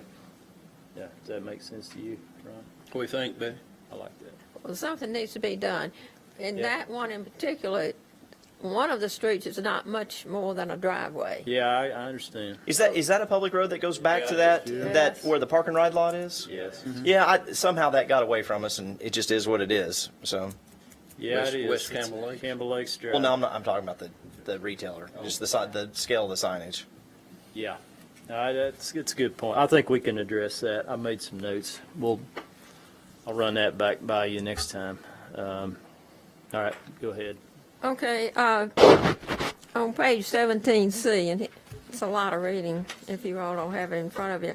Under primary permanent wall-mounted sign, item 4, developments with no paved surfaces in front yard. You come down to line 10, and it allows 3 signs. I think that's where it does. Okay. That's right. And 2 of the signs, what's written in the draft would be 0.75. 0.75 square feet. Each One linear would be foot. 1-to-1. What I think would be better, because one of these is on a parking lot. The one on the parking lot could be 1/2 square foot instead of 3/4 of a foot. She's talking about the ratio, not the overall square footage, I think. Yeah. Just want to make sure. Obviously, Yeah, a half of a square foot sign would be It's on tiny. each wall, they're talking about 3 walls. I think this kind of came about as we've changed some design philosophies Yeah, in that's how exactly we, right. in a lot of our newer buildings are built, where we're pushing the building towards the road and putting the parking lots behind. We're still trying to give that particular tenant some sign visibility. I'm trying to bring the rest of the audience kind of up to speed with what we're talking about. Exactly right. But trying to basically give some signage both on the public road side as well as the parking lot side. And the way we drafted it right now is it gives that landlord or the business the flexibility to choose which one they want to put their bigger sign on. They could either put the 1-to-1 ratio sign on the Right. South Campbell Station side in the case of the corner up here, or they could put it facing the parking lot.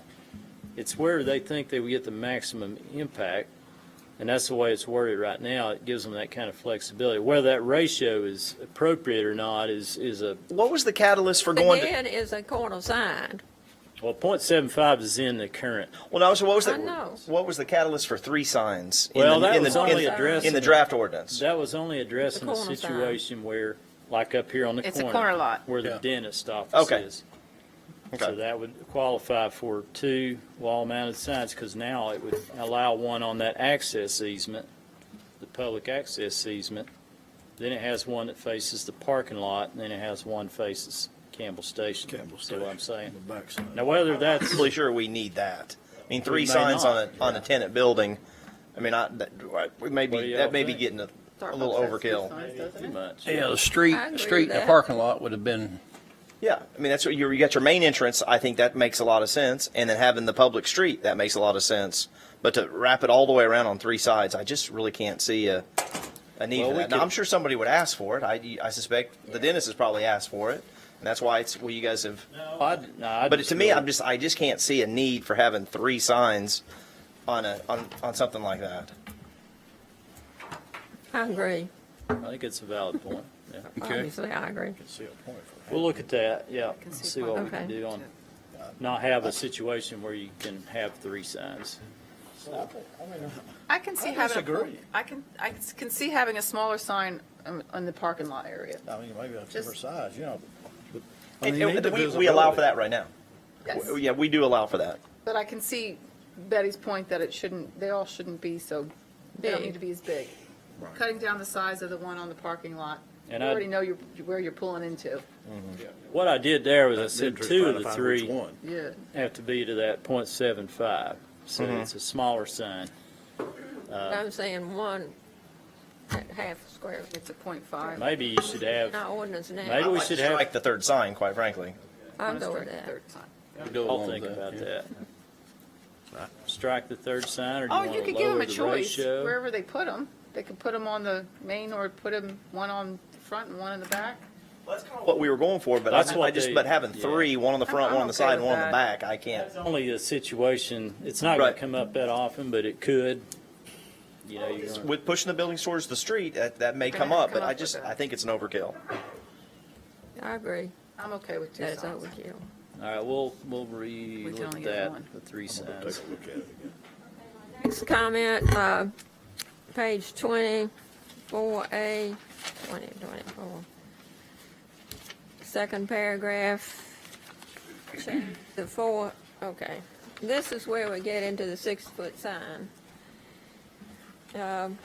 When a building has more than one tenant and more than one entity represented on the sign face, the minimum setback from the front property line is 10 feet with the maximum permitted sign face area being 20 square feet. Beyond this minimum, for each additional 1 foot, the sign is set back from the 10-foot minimum setback. The sign face area may be increased by 4 square feet, and I'm suggesting changing that 4 to 2 for a maximum permitted sign face of 40 square feet at the 20-foot base. What we did there was we kept that same sign area that we have right now. Now, if y'all want to lower that to 40, that's up to you all, but that's just simply the same thing that we have right there on the screen, 60 square feet. Listen, oh, here, 20, we're on 21, page 21? That's I'm sorry. page 20. Sorry. What do y'all think? That's a pretty big change to the There's a 60 square feet. First paragraph, She line wants to change two. that to 40. Shall not Want exceed- to change 4 six- square feet to 2 square Well, feet? but the effect of 60 to that is 40. it's 40 square feet. Our overall maximums, and we've had It's 40. 60 square feet for a long time. Yep. Has been, I can't, this one's probably a little bit more information than I'd typically like to see on a 60 square foot sign. Yeah, it is. But I think this is the exception rather than the rule of what we've seen in the town. Most of them are more like that, or, well, that's pretty nice. Maybe, Yeah. 6 to 8 tenant panels typically. That obviously the one that you showed had 12, which is a lot of tenant panels on a 60 square foot Now, sign. we had in an earlier draft to capping the tenant panels to no more than 10. I think Yeah. you run into, here's my concern, if you start making them smaller. Some of these signs are hard to read as you're driving by anyway, so. You can't read them when you're driving. I know, but if he can separate them out and there's still some visibility, if they're separating out what needs to be made clear is you're trying not to include all of them, all of the people in both of the signs. Right. So the intent is by dividing to two different signs, you're having, If you wanted to choose that option, yeah. yes, well, that's the right. intention. If you're going to That's divide exactly the signs, it's because That's you right. want to have more, you want to divide up Yep. the The tenant tenants. panels And that's and- not clear in here. Well, for Or is safe driving, it's a whole lot easier to see the street number on the top so you know where your street number is. And Intent rather may- than trying to I don't know read, if the intent's clear 8 in or there, but 10 the language should be signs. pretty clear. look for the Okay. street number. You have the address of where you're going. Well, sometimes you're looking at a store, and so if they only had 4 in this one, you could see, you could sort it out better than the 7 that are there. That's what I mean. If you're going to have 2 different signs, you're splitting up the multiple tenants in there into the one sign or the other. They can't be on Clarify both what the signs. intent is. And that. That would be. probably help. However, when I go look for something, I know the street number I'm going to. I don't Okay. look for the sign. Oh, okay. I know I'm unusual, so that makes me special. I think people look at differently. Depending on what yeah. I'm looking for. Yeah. Okay, I'm just making a note, adding what. page 21 is pretty much the same thing. You all seem to like the 60-foot rather than the 40.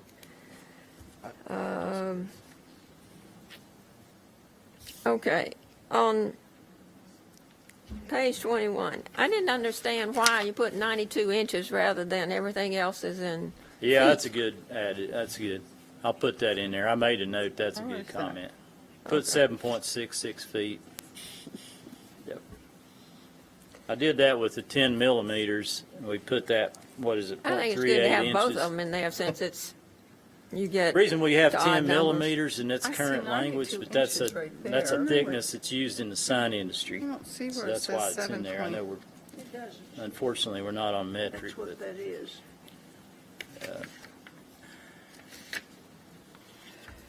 Why is it 7.66? feet. That's what 92 inches Because it's is. 92 inches.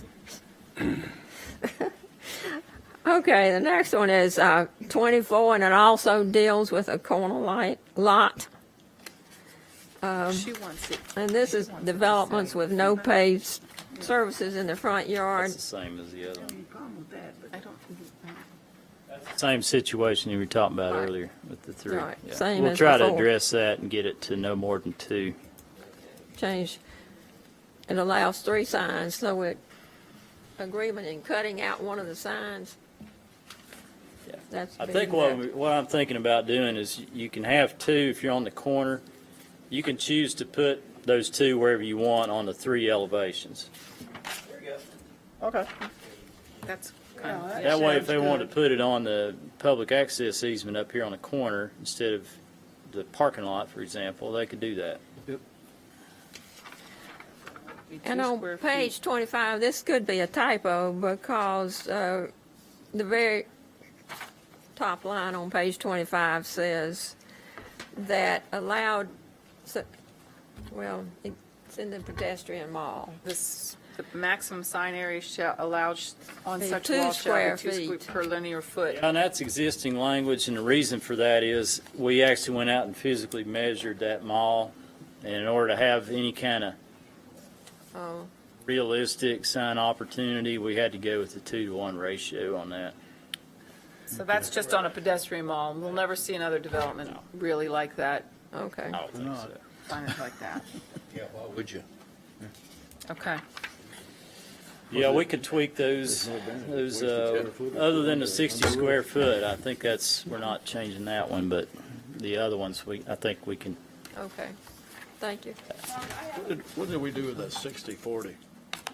Back, we leave it 60? Did we leave it 60? That's apparently language we've had forever.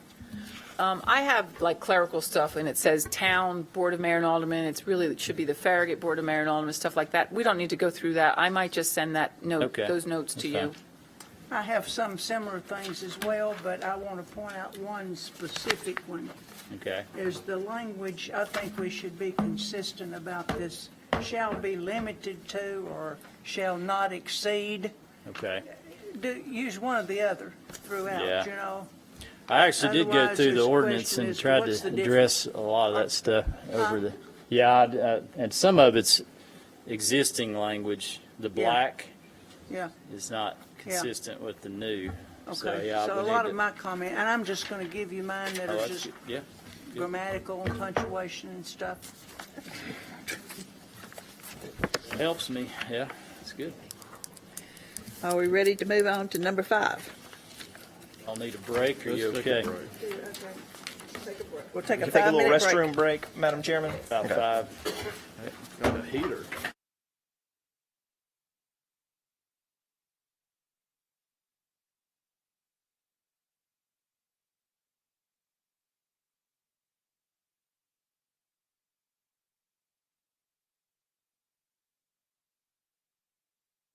The most recent one that was adopted in 2012. The town of Farragut has, over the years, really developed many planning-related plans. They had the 2000 and 2004 plan. I don't know if some of you are involved in that or not. Then we had a pretty comprehensive policy statement document, the Been that long. Transportation Policy Plan. And that was a 10-year plan. And of course, we had the strategic plan. We got updated that a couple years ago. And then the one that we're going to talk about most of the time tonight is the comprehensive land use plan update that was adopted by resolution in 2012. That was a plan that we had consultants from Colorado helped us develop. We spent over a year actually of really public engagement, trying to see what the community's vision was for Farragut and some of the issues that the community faces and how we might want to try to address those. As I mentioned earlier, prior to that plan, all the other plans that had been put together were really policy statement documents. I didn't really have any maps. And this was the first plan that actually had a future land use map and a comprehensive plan map. That doesn't mean that what's on those maps is the way it needs to be. They're very conceptual. But it was kind of a snapshot of the vision of the community at that time in 2012. And we'll talk through some of that in a minute. This is some pictures from the public meetings that we had. I think I'm in one of those pictures, unfortunately. We had some visual preference exercises. Remember when we put the dots up there and different images? Some of y'all participated in that. And really, the way the plan is organized, there's 5 chapters, and then the appendix is not really part of the plan. And we'll talk through these chapters and what's in them and why they're there.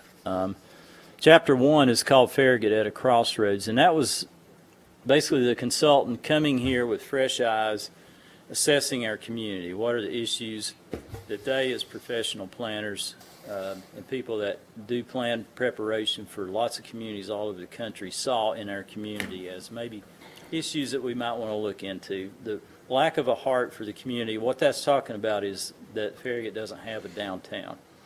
We're basically just a community of shopping centers, subdivisions, and things like that, which is not a bad thing. But that was something that they identified as something that we might want to look at and as an opportunity to develop an identity that people would associate with the town of Farragut. Declining shopping centers was another thing, lack of housing choice, the connectivity. And we're going to talk about all these and some things that we've done to address each of these over the years. Some missed opportunities to take advantage of our heritage, and then lack of a coherent image.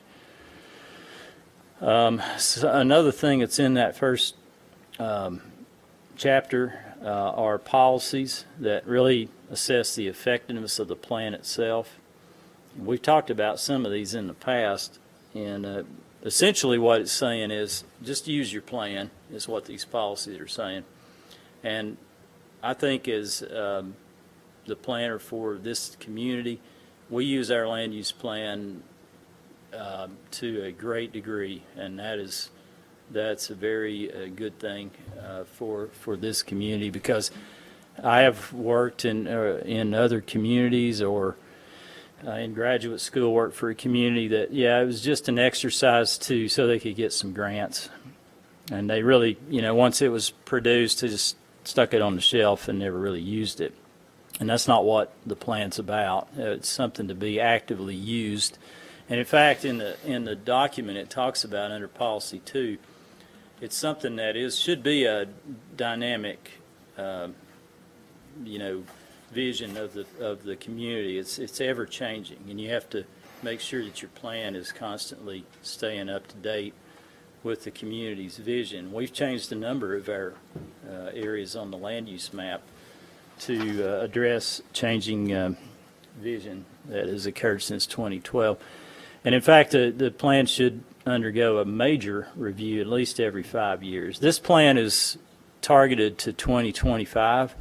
That's the end date for this. So what they identified as the strategies in the plan were things that in 2025 we look back and we look at those strategies, how many of those have we accomplished or how many have we made a lot of headway on, and we'll talk about those in a minute. And then all the plans and really all your decisions should ultimately, especially land use related decisions, should ultimately refer back to your plan, because that's your vision. Chapter 2 is where they identify the strategies that they recommended to address the issues that we looked at in Chapter 1. So, and we'll go through each of these, and I'm not going to read them to you. And keep in mind that all 8 of these strategies are interrelated. You can't really separate one from another. They all have a lot of overlap. And for each of the strategies, I'm going to talk through some things that we, and mostly you all as the Planning Commission, have done to, help implement or address some of these strategies. And I think that's to be commended. You'll realize that y'all have been very busy by the time we get through all these strategies. We've done a lot of things to address the strategies that were identified in 2012. I think if our consultants came back and, if Mr. Winston were to come here and see all the things that we've done with their plan, he would be very pleased. We've really used it a lot.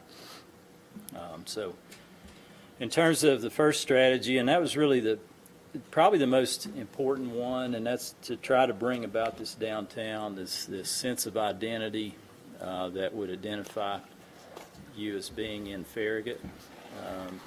Some things that we've done to try to bring that about as best we could, with the understanding that we don't have control over the market. We've amended our zoning ordinance, especially in the mixed-use town center land use area, to encourage a certain type of development, for new development that occurs in that area. And then the board of mayor and aldermen actually adopted by ordinance the mixed-use town center land use area.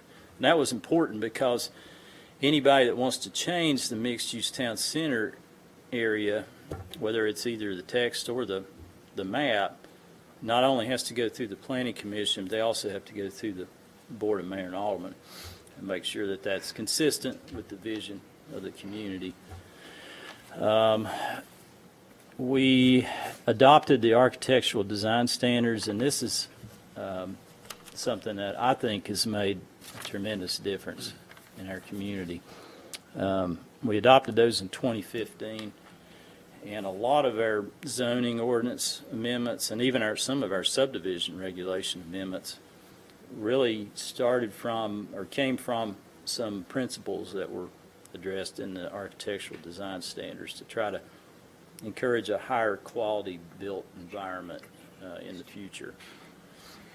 And probably about a year and a half ago, I can't remember the exact date, but we actually established a steering committee because the Planning Commission and the Board of Mayor and Aldermen wanted us to take these 8 strategies and to really try to focus in more intensely on these and try to accelerate their coming to fruition as best we could. It was actually 2017. Was it 17? Yeah. Okay. So that's some things we did with the town center, and that's still obviously a work in progress, still a top priority of the town. The second strategy was addressing these aging shopping centers.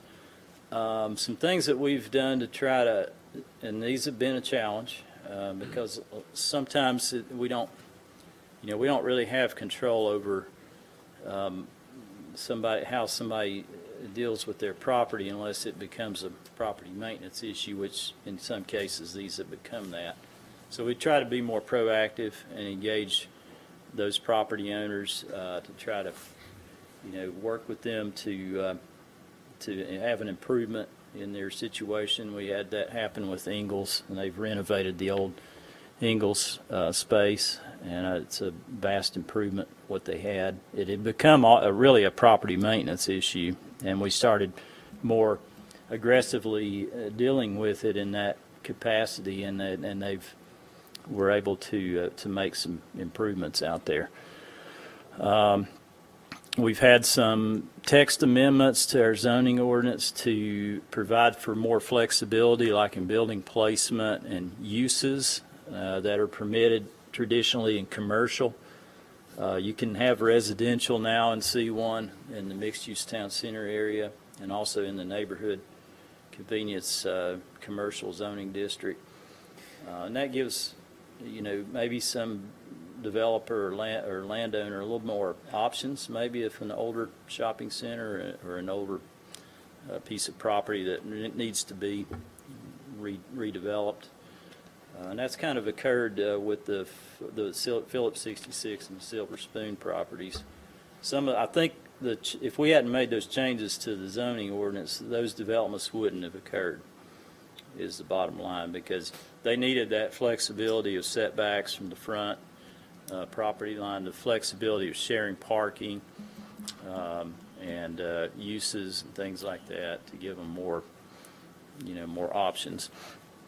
And most recently, we updated our property maintenance code, and I think that's going to help us address some of these aging developments. Encouraging greater housing choice. Again, there's only so much we could do in that regard. A lot of that's just market-driven. We have made some text amendments to the multifamily zoning district, the R6. To, I guess, I don't know if I would say make it more possible, but we just, made some amendments, I think, that added some flexibility that it didn't have in the past.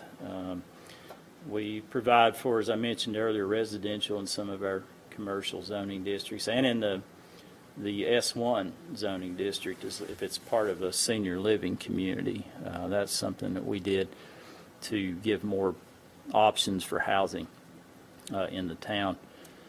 And then to try to maybe look at lowering development cost, we've started really with subdivisions in particular, looking at, do you really need a 26-foot wide street for this context and this length of public street?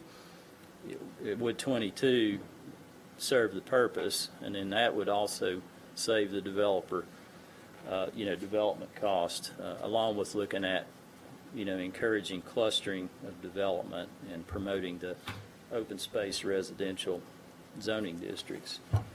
And that is another way for developers to lessen their development costs, because they don't have to extend the public infrastructure throughout the whole property to get the house lots that they need to make the project work.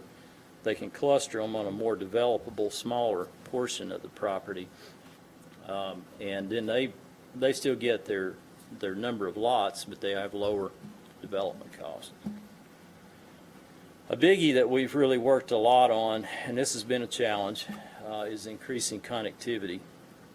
We made some amendments to our subdivision regulations and our zoning ordinance to actually require connectivity. It's not an option. If you don't provide it, you have to have very good reasons, and those have to be approved by the Planning Commission to do that. And that's something that in most of our new developments have been a couple of smaller ones that have gotten variances, but most of the bigger ones have had connectivity. And that was a major issue that the consultants identified when they came to the town. We have a lot of single access subdivisions, and provides for a real inefficient transportation network, in addition to being a problem should there be an emergency. For example, a road gets flooded and somebody's having a heart attack in the back, they can't get an ambulance to them because the road's flooded. If they had another way to get into the development, then that person may, have a better chance. So stuff like that. We've made changes to that. We've constantly enforced and promoted our pedestrian and bicycle plan. We always require pedestrian facilities in all developments, commercial and residential. We've looked at addressing our existing gaps. Some of our road projects will take care of a lot of these gaps. We finished the sidewalk section in front of Willow Creek Golf Course. That was a biggie. And yet, can you believe that people still run on the other side of Kingston Pike? That's crazy.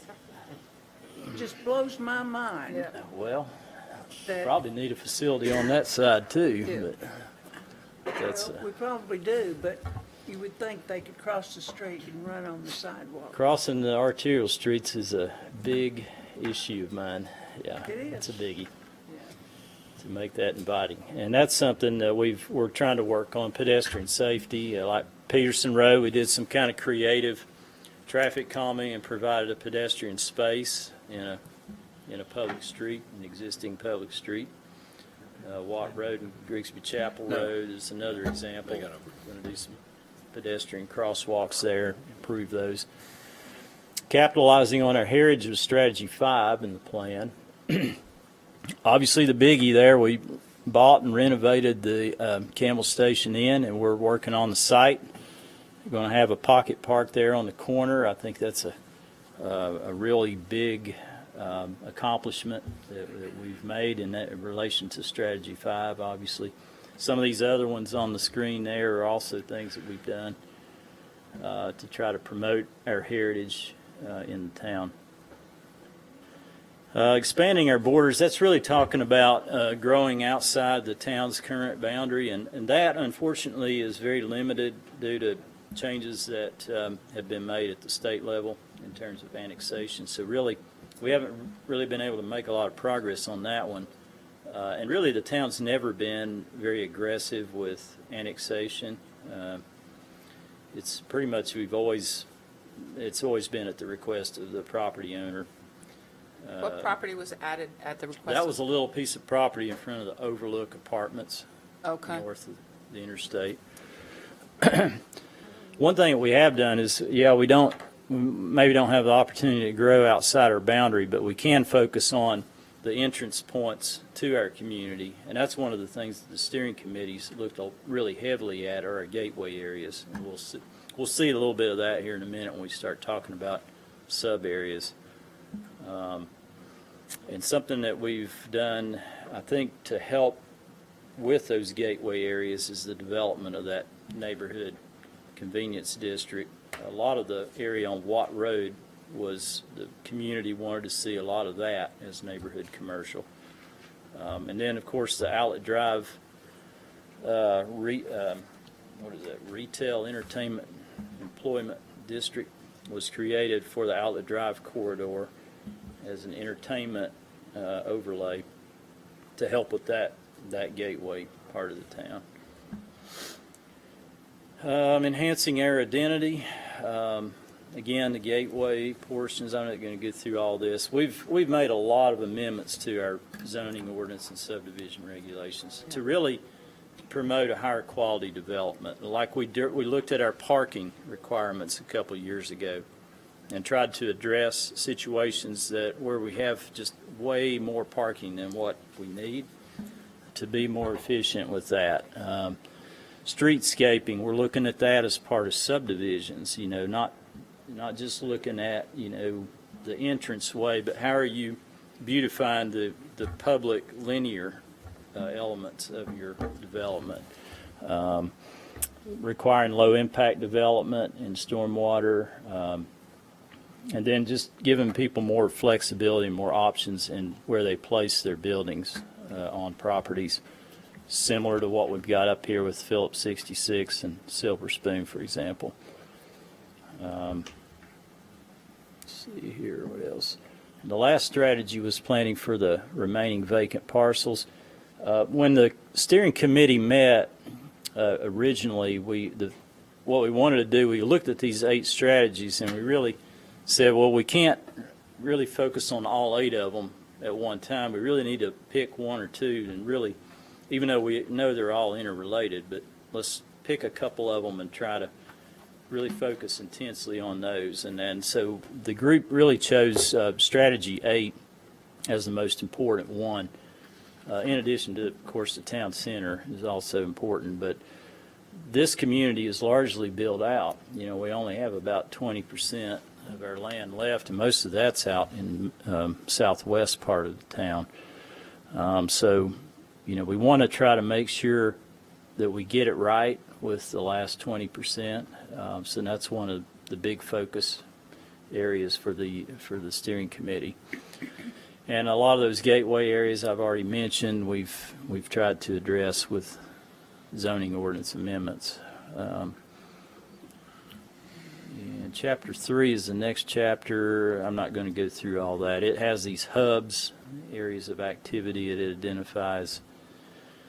This is in the document. This is the original maps, the future land use map on the left, and then what's called a comprehensive plan map on the right. And the comprehensive plan map is just a very rough preliminary idea of where maybe a transportation network, pedestrian and vehicular, might be envisioned at some day. It doesn't take into account topography or a lot of things that we would have to take into account on a site-specific basis. But it does kind of provide you with a general idea that we need to be better connected as a community is the bottom line. Another thing that's in that chapter, and probably the big discussion point I want to get your all's feedback on tonight, are the land use descriptions, particularly as they relate to some of the different residential land uses in our plan. We've made a number of amendments to our future land use map, and we really need to go in now and make sure the text in the plan reflects those amendments. So some of the things the bigger things there's a lot of little things that we need to amend in the text of the plan, but the bigger ones, we really need to go in and create a land use description for high density residential. We'll talk about that in a minute.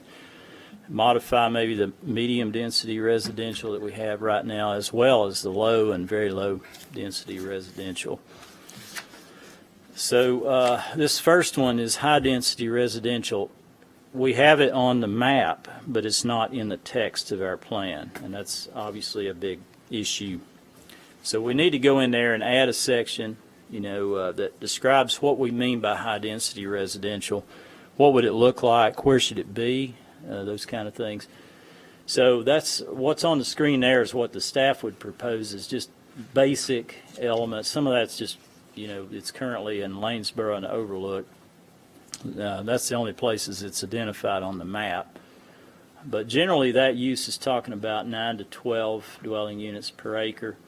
If you remember, medium-density residential land use in the original plan was 6 to 12, and we divided that up, and we created this higher-density residential. This is really for, more commercial-looking residential, large apartment complexes, footprint areas of up to 15,000 square feet. I think the largest building at the Overlook is 14,500 square feet, so that's a pretty good sized building. Maybe up to 4 stories. It has to either abut or have direct access to a major arterial street. And it would be a possible use that you would have next to non-residential and major arterial streets. Do those characteristics look like what you all would think of as being high-density residential? Are there any areas right now outside of the mixed-use town center area and where we already have it, where high-density residential might be? Mark, you mentioned in your write-up that possibly in the mixed-use neighborhood, and I don't think it belongs in the mixed-use neighborhood, although Okay. I noticed that you left that off of that slide. So, My concern is similar to that, but it's a little broader in the fact that how much of this do we want if we're not considering also the impact that this could have on our school system? Yeah, transportation. Transportation, yeah. Because we may have the one out at Watt Road. That would be a third high-density residential project that would be existing. multifamily tends to have a lesser student per dwelling unit than single-family. Single-family is around 0.4, and multifamily can be up to 0.13, but it depends upon the It's the number, it's all a matter of the number of these that you have and where you have them. Yeah, you have a lot Relative to more What units. school zone and everything else. So I think we need to be sensitive to the impacts of how much of this we want and where we want it when we're looking at this plan. And then they're always, your schools we're waiting for that new school to be built in the northwest sector of Knox County, and that will relieve overcrowding until they overbuild again, and then they build another school, and then we go through, Farragut High School was underutilized for about 10 years, underpopulated for 10 years, which is also not a good condition to be in. Your point is taken, but that's kind of rare too. And also, you look back to what, the town had to deal with recently on voting with the county and the city relative to the density just on our periphery. If they had gone to those higher density immediately, some of those areas, that's even more burden and we can't control that. That's not over with yet. and they're still at it. Yeah. And just look at Threats Road. So They're having a good I old just have time a over large there. concern on the density. Well, our residents have told us that, so I mean, that's, I guess if you're going to have high density described in your plan, do those look like very general characteristics for that, or do you see anything that I'm missing that need That to sounds, be? Is that pretty? yeah. Because the plan is pretty broad anyway. The next one is medium density residential. I'll just try to get through these pretty quick. This is one that's been really a topic of a lot of discussion because we've had some rezoning requests for multifamily, and the land use prescription was medium density residential, which that would be consistent at the time the plan was adopted with multifamily, 6 to 12 units, but now it's up to 8 units in medium density residential on the map. But it needs to be reflected in the plan, and what does that mean? So now it's up to 8 dwelling units per acre. The current character description in that medium density residential, and honestly, I should have made them change this because it's all over the place. It's single family detached all the way up to apartment Well, all you buildings. have to do is cut that off, say, a mix of attached and detached housing types may include single-family houses, as well as, and you could put attached, you Well, don't, what I've got there is proposed would be like include single-family attached duplexes and a mixture of attached and detached that's single-family. perfect. Yeah, yeah, So, that's good. and that'd be like the neighborhood convenience Yeah, it would. commercial. So this is kind of some of the characteristics there, up to 8 units, attached single-family, no multifamily here. Okay, that's a change. That's what we're proposing. The steering committee kind of proposed this back in November.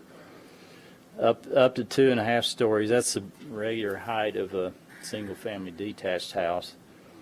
Here you can abut a collector street or an arterial street, and then again, it's a transitional form between maybe a higher density residential and a lower density. The next two land uses we're dealing with low density and very low density residential. And these densities, this is what's existing in low density. It's 3 to 6 dwelling units per acre. And really, when you look at how that would be applied to Farragut, that's a pretty high density for low density residential. It's actually in line more with attached single family, because Ramsgate is a condo development. It's got 5.1 units per acre, but I wouldn't really consider that low density residential. And that's R3, to me, that's R3, low density residential to me is R3 and R4. Okay, and that's pretty much what we're proposing. So the proposed character description would include small lot, single family detached, and maybe some two family, similar to Wyndham Hall, Holly Oaks, Baldwin Park, Easton Park. To me, that's more of what we're talking about with low density, because Baldwin Park's a little over 2 units per acre. So what that character description might be is up to 4 units per acre. That'd be pretty dense for a single small lot, single family. That includes R4. R4 is up to 6 units per acre. Yeah, but this would not include R4. What's R4 going to go to? It's medium density residential. Here's the thing, because I look at R4 and I see a lot of it is low density. Let's see, what do I have that's single family attached? Ivy Village is the most dense, and that's 5.01 that I've looked at. Grigsby Park is R4 and it's 2.61 units per acre. Oh, yeah. So Grigsby Park. That's really low density. Yeah, and then the That's kind of duplex- an anomaly, though. That's It's vaulted really, open space. Well, the duplexes at Village Green there's 62 units over 21 acres. That's 2.95 units per acre. which one? The duplexes in front of Oh, it is. Village Green. 2.9. Yeah. Williamsburg. Yeah, yeah. Well, So- yeah, you could say, in addition to small lot, single family, I guess you could have, I think R4 belongs in our low density. yeah. Could probably do that, yeah. What do y'all think about that? Waverly Courts R4. R3 It's R4 zoning, it would be medium density residential under Yeah. the land use, at least what we talked about earlier. I think I look at it that way because we're going to have to develop an ordinance for either R5 or amend R5. Yeah. And I'm looking at either your small lot, single family, Yeah. or attached, like townhomes or condos. I don't know if we're going to have 2 different ones, Maybe small scale, or maybe, yeah, I don't, but R4 to me is coming out because we rarely get 6 units per acre out of R4. So with the density of up to 4 units per acre, that would certainly fit in low density. So we could say in addition to small lots, single family, you could have, maybe, a small scale attached single family or something like that. I just want to be realistic to what we actually have happening in our town. We Yeah, do that's what have I was trying to do, R4 is yeah. in low-density residential, Yeah. We could add R4 can be to considered that. low-density residential. Okay. But yeah, these are kind of smaller lots, smaller, maybe 10 to 20 foot distance between houses is what this is really talking about here. And these are some images from buildings on North Shore Town Center. Then very low density residential. In the current plan, it says 2 to 4 dwelling units per acre, but this is a land use that's talking about Village Green and places like that, the more Sugarwood. And those are really mostly have densities under 2. Yeah. So I think that's too high too. So what we're proposing there is up to 2 units per acre for that land use. That's going to be your traditional single-family detached, kind of a transition between rural residential, a bigger, over 1 acre lot, transitioning to a low-density residential. Well, but R2, R2 and R1 would be this. yes, but is R2, can we get slightly more than 2 units per acre out of R2? R2 is 15,000 square foot lots is your Really? minimum size, and by the time you've got right of ways and 10% open space, No. it's hard to do that. It's up to 2, it's still up to 2. It's not more than that, because Not really. Not really. R1 OSR is 2.178 You're units. barely over 2 on the small lot. Okay. Single family. Okay. That was 2.3 at Baldwin Park.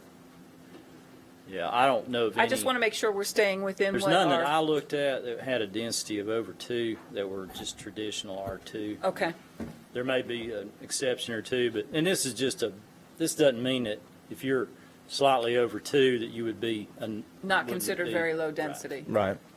Yeah, it's not. But we're that's envisioning specific. that to be R1 and R2, traditional R1, R2. And we'll look at that here in this table. That's the current table that basically ties land uses to the zoning. So this might need to be amended, but let's talk through this real quick. This is what we're proposing to change in this table. The mixed-use town center is unchanged, mixed-use neighborhood. And basically the closest existing zone, we had to update that on some of these, like the NCC would be mixed-use neighborhood now, Yeah, basically. yeah. The other one's a high-density residential, it's going to be R6 and the OSMFR R6. Okay. Medium density is R4, R5, and NCC. That's, again, your attached, Yeah. single family. Yeah. The one, let's see, low density up to 4, and this does include R4, okay. Did we want to include R5 there? Well, we've Yeah, got R5 because in both of them. R4 Yeah, we do. R4 and They're R5 both low are pretty end much- and medium. Yeah, R4 and R5 are pretty much the same thing. Okay. Yeah, actually R5 is less dense than R4. Well, I mean, if we amend R5, I'm not talking about our current R5, because our current We should R5 get rid is, of the current R5. yeah, it's not really usable. I can't remember the last time we even used R5. No, we should, yeah, I we think need to do something with that. the Williamsburg, that's zoned R5. That's but- only zoned R5 because when we redid our zoning map back in 2010, we That's just took close. those older That's just older what fit. developments. That's what fit. Those Yeah. the duplexes at Yeah. Village Green. Right. Yeah. It fit, that was the closest zone that it fit at Okay. the time. But, So we could conceivably put them in R4, zone it R4, and Yeah. then Yeah, rewrite absolutely. R5 to be something Yeah. that meets this, what we're looking for? yeah, yeah, Okay. absolutely, yeah. Yeah, but that needs So, to be yeah, that's all pretty looked at much again. that. And in the S1, you can have residential if it's part of that senior living community, just like the villages up there behind Baldwin Park, Waverly Court. Can you go back to the open space, because we say varies by restraints and base zone. Right now, we've only just used R1. I can't conceive us, certainly right now, it's up to 2.178 units per acre is the density. And a lot of times, we're not even getting that out of it. What are you talking about here? The open space cluster residential. The density varies by restraints and base Oh, zone. yeah. We've only just done R1 OSR and R1 Yeah, OSMR. that's something we really need to look at, I think, in my opinion. We need to Meaning- look at that OSMR. Meaning to apply it to another base zone? I mean, you go a little higher density with Like cluster. I Is think what you're saying? Yeah, I think so. Yeah. That probably is a trend that we ought to look at. That you're seeing nationwide. Are we going to solve that with R5? No, maybe not. I know what you're saying. Okay.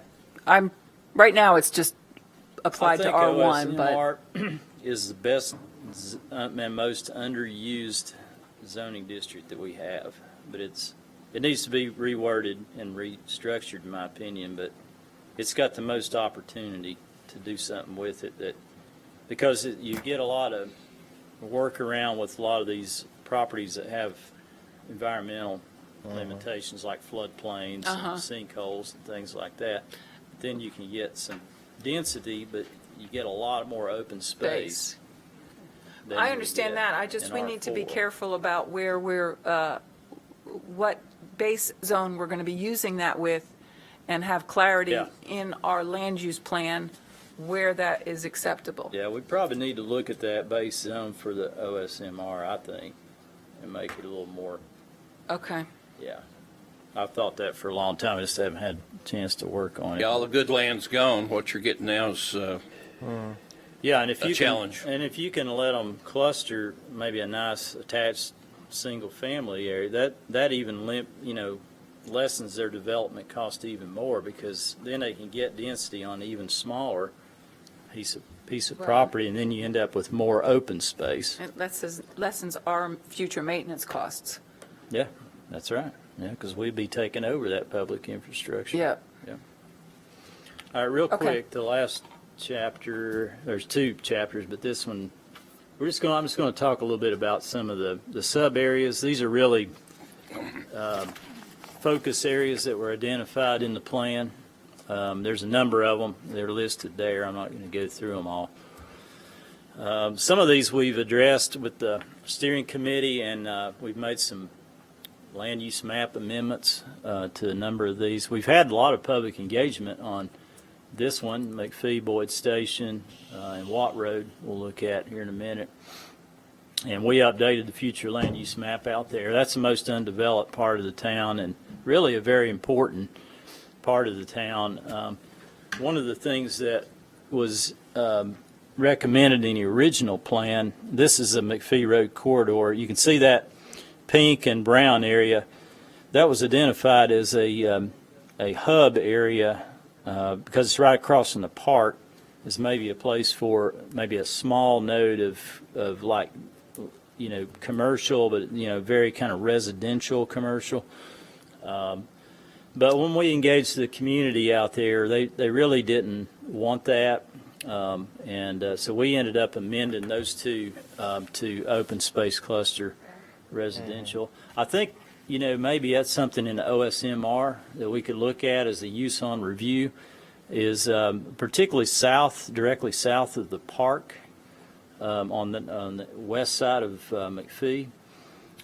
Maybe a use on review if you've got a big enough piece of property that you maybe could have That a would little be town center non-residential node Yeah. little there, activity very hub, yeah. small scale and residential in appearance, as a use on review for that. So that's one of the things in OSMR that I Would be a think unique- probably ought to look at. Asset. Watt Road and Kingston Pike, that's another gateway area, another area where we got a big park. And we made some amendments to the plan, the map out there, based on the community's input. And really the big changes out there were we changed a lot of the medium density residential to the neighborhood convenience commercial, and then we expanded the park land use. So actually the Watt Road corridor is on the bottom of the screen there. The green area is the park. So we expanded the park land use to the north and included more of that to accommodate growth of the park maybe in the future. And then a lot of that pink area used to be brown, and that is a neighborhood convenience commercial. That's what we did out at Watt Road. In the I-40 sub area, there really not a lot of residential out here, but we did do some important things in that area as well. This is all action initiated with the steering committee. We looked at the Outlet Drive and Snyder Road parts of that of town out there, and we, of course, we created this overlay district for Outlet Drive, and we amended the future land use map to basically make development out there consistent with the plan, which helped in the development of, hopefully in the development of that property out there. So this is, even though it's shown as proposed, it's actually the existing future land use out there now. A lot of the area that was along the interstate used to be office and light industrial. That's what we envisioned back in 2012. But, a lot of this area right here was all office and light industrial, and that was changed to regional commercial when we updated the future land use map out there. And then when we go over to Snyder Road, if I can get over there, let's see if this thing's, go to the next one. We also looked on the west side of Campbell Station Road at Snyder, and the most significant change we made out there was basically we basically changed this big piece of property, and it was office light industrial. Actually, it extended all the way up to Campbell Station Road, and this is Campbell Station Road here. And we changed that to regional commercial because, again, there it is. It's right at the interstate. We're a tax-based, sales tax-based community, so we wanted to make sure our future land use map was encouraging, that kind of development rather than an office light industrial. So that was what we did out there. And then these other sub areas, obviously the town center is, is still a big focus area that we're still working on. And some of these other areas are also on our radar screen. It's going to be interesting to see what happens in Concord Road when they improve when they finish that project out there. It's really going to change the character of that part of the town. Then finally on the Chapter 5, what they do in the plan there is just give us some tools to consider or use to try to implement some of these things. They talk about a pre-approved plan unit development plan. And what that was the town would prepare a plan that the community wanted to see on some property in the mixed-use town center area. And then basically a developer would just be responsible for implementing the plan, but all the uncertainty would be taken out because we would have a plan that was approved and was the community had buy-in to do that, and all they had to do was spend a lot of money to to develop it, and that obviously that's more easier said than done. And then it has some other things in there that illustrate some design concepts in downtown and some ideas for historic tourism. So that's pretty much our plan, an overview of what we've got. And does anybody have any questions?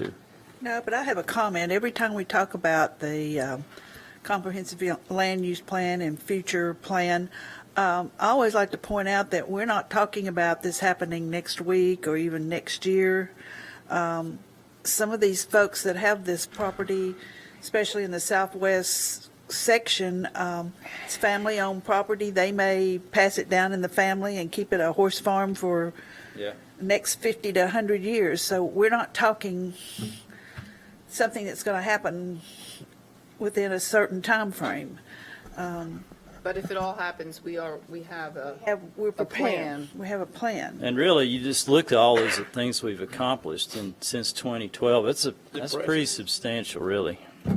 Yeah, it's a lot of stuff. Y'all done a lot of good things in trying to implement the plan as best you could.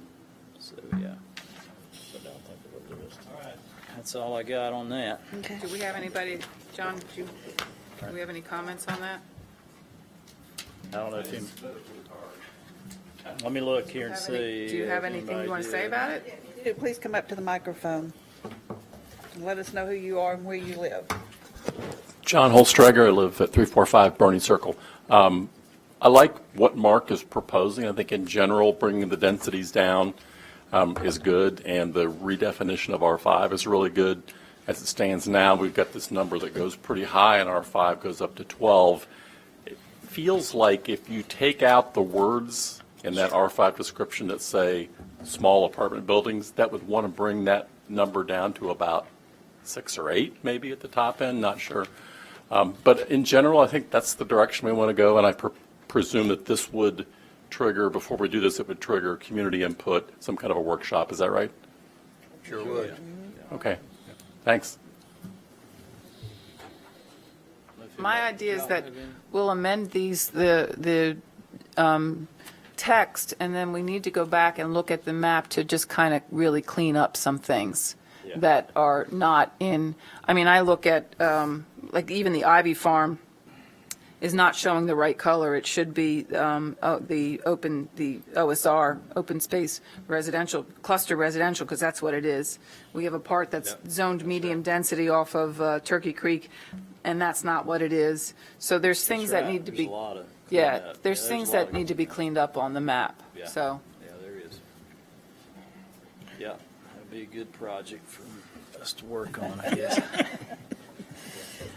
Yeah. All right, well, I Any just other wanted to see if you're on the I right was track going to say, with any other those questions or comments and, Anybody else had any on? on this particular item? I don't think I had anybody sign up for that one, since it was on the agenda. It was, And like we said, this is training that we do periodically, both of these. We just happened to have a night when we didn't have any other issues on the agenda to have the time to do this. And Mark, we need to change tape, yes. so we'll have another 5-minute break while they change the, sorry about that, but they record this and they run out of tape and they have to change the tape out. And so that's what she's going to do. And we'll be.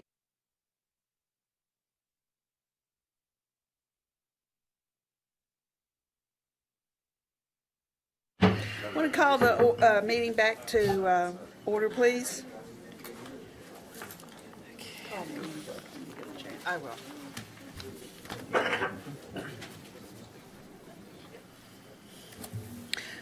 So, Mark, you will at some point in time bring us revisions on both of these. Okay.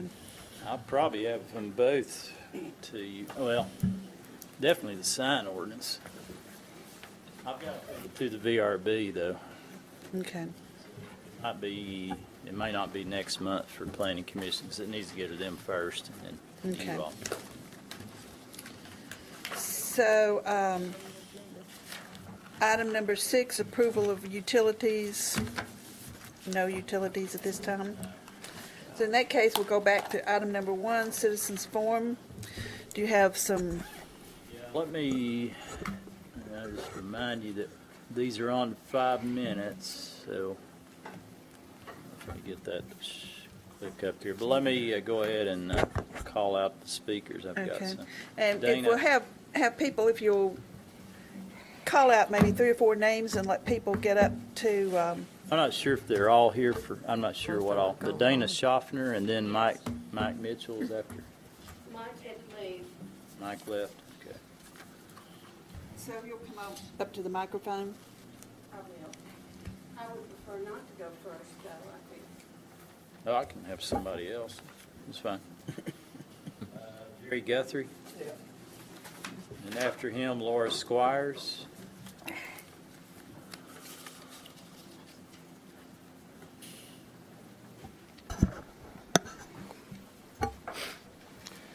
My name is Jerry Guthrie, and I live in Village Green at 11745 Weather Vane Drive.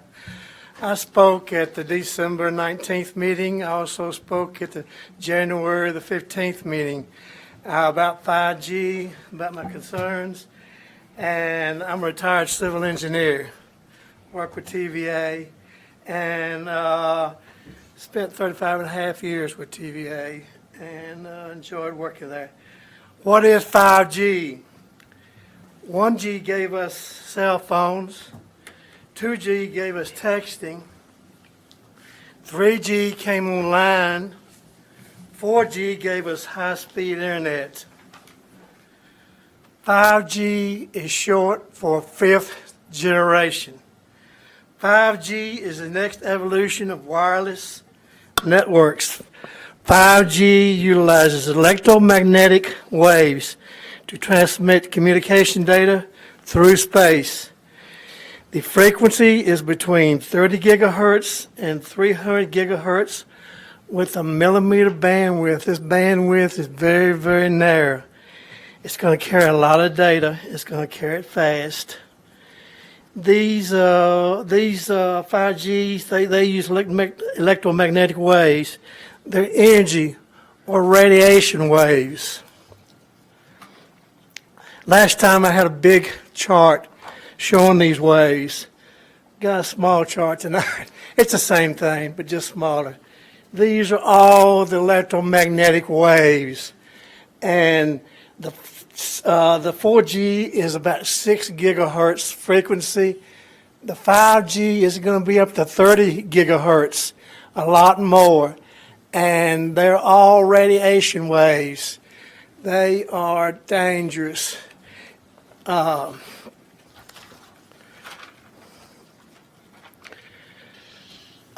At the first board meeting I was at on December the 19th, the board members were asking what would be the distance between these small cell towers. They're not cell towers, they're antennas. They're transmitting and receiving these electromagnetic waves. And the answer is they're going to be every 500 to 800 feet. They're going to be at everybody's house, every 2 or 3 houses right now. But in reality, when all the wireless companies come in and put their antennas up, they're going to be in front of everybody's house. We're going to have to face those every day. So because of the frequency of the 5G electromagnetic wave is so high, 30 gigahertz, and is loaded with data, it won't travel very far. The frequency of 4G is about 6 gigahertz and would travel several miles. That's the reason out here on the interstate you see the towers. You see a big tower out there. That's the 4G up here on the hills above Farragut over here. They got the cell towers. Those 4G waves will travel miles. These 5G waves won't travel very far. That's the reason they're going to put them in our neighborhoods. And because the 5G electromagnetic wave has a limited travel distance, it's going to be necessary to locate them in our neighborhoods. That raises the questions. Are these 5G small cell towers safe, or antennas, are they safe to be located in our neighborhoods? The FCC and the wireless companies have done no health studies, and none are planned. They don't want to because they know the answer. Scientists around the world are working to warn others of the risk associated with EMFs 5G would create. Are the board members aware that Lloyd's of London, one of the world's premier insurance companies, and other insurance companies are refusing to insure health claims made against wireless technologies for 5G? What do the insurance companies know? They know that the courts will be flooded with lawsuits, with people being hurt by 5G. The courts are going to be full. The lawyers are going to be busy. Your time is up, ma'am. Thank you. Thank you. I had more to say. Thank you. Who, next? Laura Squires? Yeah. After her, Kate Juarez. Hello, my name is Laura Squires. I live at 236 Woodland Trace Drive. And for the record, I want you to know I've lived in Farragut for 12 years. I came here to have an appreciating asset in property value. You've done a good job so far, but this is a huge challenge and we need your protection. Also, in those, my goodness, 8 years I've lived in Farragut, I have addressed this board exactly once, tonight being twice. I feel like that is my right, and that I should not be challenged and be told that you people have been here over and over again. I have been here exactly 2 times in 8 years. I feel like that is my right. I have a request of you. It uniquely and almost ironically ties into our training that we experienced tonight regarding signage in Farragut. I have a request. almost everything that we as citizens have asked of you regarding 5G and to do anything to protect us from 5G, you say that we are powerless because this is regulated by state law and federal law. I understand that. What I want to ask of you tonight is to notify citizens when a new tower deployment request is received by this board. Would that be reasonable? They're on ours all the time. It's under Anytime utilities. something comes in, it is on our Well, let me go further, Agenda. please. Because not everybody takes time, or not everybody has a clue that the right-of-way attached to their front yard is about to be invaded by 5G antenna, possibly from multiple companies. So what I would like to propose, and after our tonight's training, I learned that this is a type of sign that would not even require a permit. So if I may, give each of you one of these, and if you would keep my request, and please vote on it as a board. I would like to ask that the Planning Commission begin to publicly notify residents within 3 days of receiving location applications from Verizon and any future carrier on the streets where deployment requests have been received in this town. Many areas have use on review signs that are posted on properties where a change is proposed. Would the town of Farragut, on behalf of the property owners of Farragut, at least post a 2x3 sign on impacted properties to notify each location what is about to happen to them or for them, depending upon the position of the topic? Would you admit this into consideration? Because people don't go to the town website. Most people don't know what's about to happen to them related to 5G. This would merely be a sign that you put on the property or on the right-of-way in front of the property that is to be impacted. Are there objections to why we would not want to notify residents? I notified the residents myself. I by know you letter. did, and I appreciate it very much. But the average people driving up and down the street do not know. And so this is just a way for you to do that. Secondly, I would like to ask Town of Farragut, beginning with this commission, but also with Board of Mayor and Aldermen, to give some language to State Senator Briggs and Jason Zachary to request that going forward the state of Tennessee law be amended related to property transfers, and that realtors have to be able to walk the prospective buyer to the right-of-way that is potentially established and notify that buyer that this right-of-way may have multiple or one 5G cellular antenna placed in it.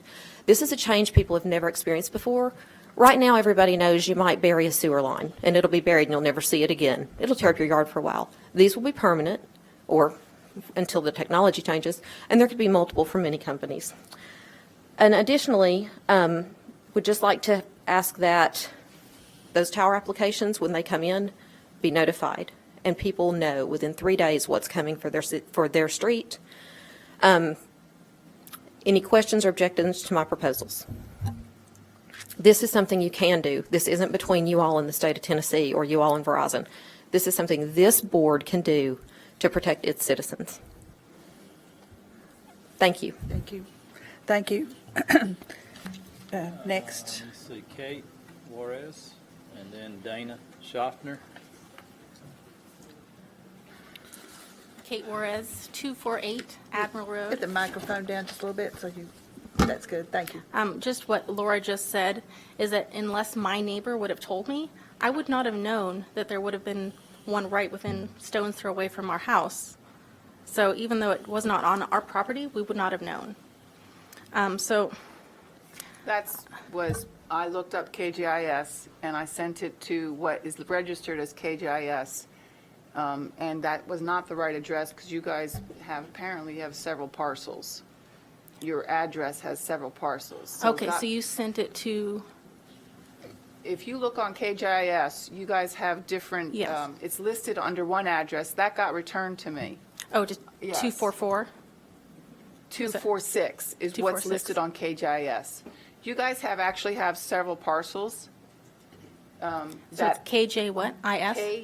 KGIS.org.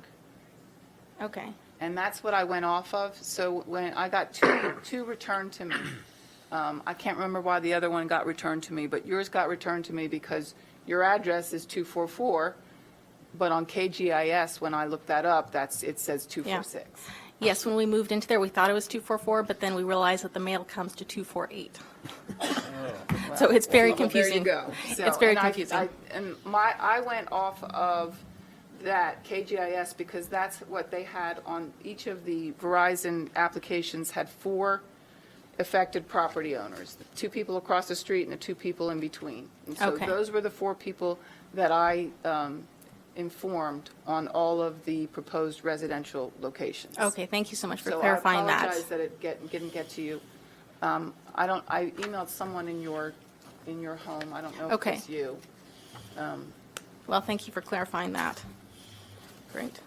So I'm aware of the 1996 Telecommunications Act and that health concerns are not a valid reason to stop utilities from using the right-of-way. But I would like to point out that that was 24 years ago. Technology has advanced. Scientists' understanding of the health issues has advanced. The Telecommunications Act needs to be changed to coincide with this new knowledge. I know it takes hard work and persistence, but I'm treating you to work with Representative Zachary and Congressman Burchett and Governor Lee to get this law changed. The medical research is out there. The harmful effects of the densification of small cells.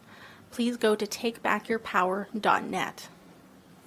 Any level of exposure of man-made, non-ionizing electromagnetic radiation can be diagnosed as an adverse health effect. I know everyone has different thoughts on this, but it's the research is out there. World Health Organization, go there.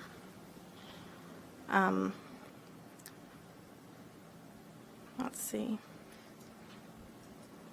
So the classification of diseases, International Classification of Diseases, Code W90, thus rendering any safety limit as set by the government safety standards as obsolete. So thinking of our children and grandchildren, developing and immature cells are especially sensitive. These towers are going to be going up next to middle school, high school. They are the ones that are most affected by these. The Swiss Medical Association has advised caution on 5G, arguing that the most stringent legal principles should be applied because of unanswered questions about the technology's potential to cause damage to the nervous system or even cancer. I would imagine there are many people who are unaware of the 5G towers coming into Farragut and will wake up one morning to a tower being erected in their front yard. If it weren't for our neighbor, like I shared, we would not have known. So how many other people have, missed an email or just haven't looked up at the news, and it's going to be a surprise. So Well, thank you. We'll take this into consideration. thank you. Then Dana Schaffner. Yeah.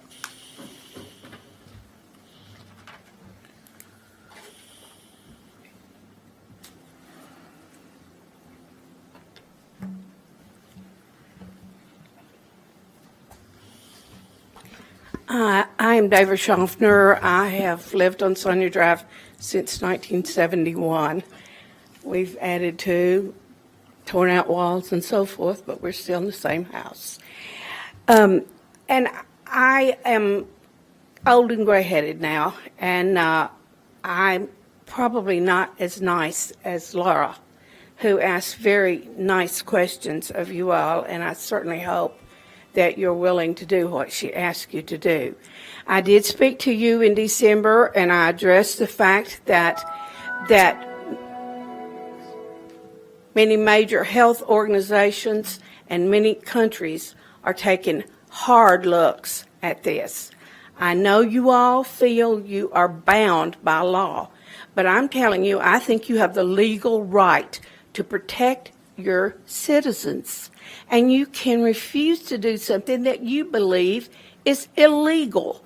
And to be having ourselves ruled by a 1996 Telecommunications Act that is so far off base from what we know now and what we have now, I think it is illegal for you to be asked to do this, to tell you the truth. So I hope you will continue to work with legislators. And I don't know whether you can or not, but I would think you could just say, we aren't going to do this. We believe it is illegal for the state of Tennessee to ask us to do this. Now, that's as far as I want to go in terms of that lecture. I do want to ask a question. Are we still dealing with the first 11 applications, or have there been more? There have not been any more that I'm aware of. Okay. All right. Secondly, I did ask why they chose a section of town that was not very wealthy financially. We have lovely people, but none of us make huge salaries. And the answer was that they aim at school districts first. Now, I don't know whether that's true or not, but that is the answer I got about that. So I think you need to know that too, that's why they chose Sonia Drive and around Sonia Drive and over. They're aimed at the school districts. And now, the last thing, and this is when I said I wasn't going to be very nice. A lot of us came here at 7 o'clock expecting to be first on the agenda and to get our say said and get out of here. Now, folks, I know you had a training session, but you all have to stay till the very end, no matter what. I looked at the list back there of the people who were signed up for the training session. There were 4 people's names on that list. 2 of them left after the first thing you all did on signage and did not hear the second part at all or participate. So you kept all of the people who showed up here at 7 o'clock to try to address this issue with you for 2 people? That's what it amounted to. That was, let me answer that. Okay, please do. That all of us. But you had to stay till the end anyway. I understand that you all had to, but you can't leave till you let us finish anyway. So you could have just as well let us go ahead and do our thing and limited our time. So, yes, sir. One of the things that we do have to do is we have to get this training in. If I'd have had 50 or 60 people that want to stand up and spend 5 minutes talking, we would not got this in tonight. We'd had to done it another night. So while we had the people here, there was. In other words, but you just didn't let us. You didn't let us speak because we would have taken too long. Is what you're saying, Mayor? Well, except think of it how you want to, but we have to get it in. I understand. And if people want to stay and talk, hey, we'll be here as long as you want to stay here. I hear you. Thank you. Is that all? I need to address a few things. I understand. I don't want this as a resident. We exist as a municipality because the state allows us to exist. We don't have a choice. We follow the laws, whether we like them or not. They are the laws that we are required to follow by our oath, by our existence. Our charter was written by the state. It is a state charter. We exist under that charter because the state allows us to exist. One day legislators could wake up and say, you know what, we don't want municipalities anymore, and we would not exist. We would no longer exist as a municipality. I don't know why Verizon picked us. It's inconceivable to me that they're just coming in and they're allowed to put these in. We don't even get a data map to say, if there's flexibility to put it here, can you move it here? Why are you doing this? What's the big plan? Is this going to be everywhere, or is it just there, or what is? We don't even have the right to ask that. I find that unfathomable that they would write a law that the local government can't even know what the big plan is. So if you don't think I'm pissed off, I helped write the telecommunication ordinance that we put in place to protect our residential areas, and they gutted it. I am angry, but I also have to obey the law. So we are working through our legal channels to see what we can do. We're upset about this too. Why are we getting picked on? We're the only municipality in the state that puts these on our agenda. Everybody else in every other residential area is waking up to these poles being put in their resident, and they had no idea it's coming. We have one woman who's very much engaged on Nextdoor. She lives on Snyder School Road.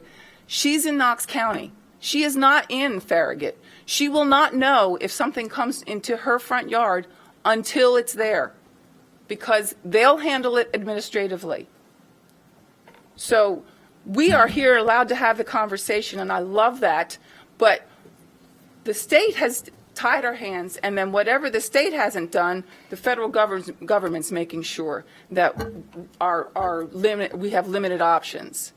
So I'm just looking for new articles that where's the flexibility, where are opportunities? But I would contend all you start writing your letters to Verizon. Okay, that's They understand that's our money, so if you have accounts with opportunity Verizon, is you for might our visit communities that. to start writing letters to Verizon and start pounding them. We don't want this here. Verizon isn't the right person. It's the GovFar. It's in Nashville. Verizon is a business, and You have to take all avenues. And really the issue is China has this, okay? We need it. China has it, so we want to beat China. Yeah. Well, they're doing really good taking care of their people. So I have a We don't suggestion. disagree. Ma'am, state your name and address, please, My for the name, record. my name is Kathy Sharp. Kathy Sharp. Yes. I live at 716 Woodchase Drive. Thank you. I wanted to mention that California is a state that we can learn from.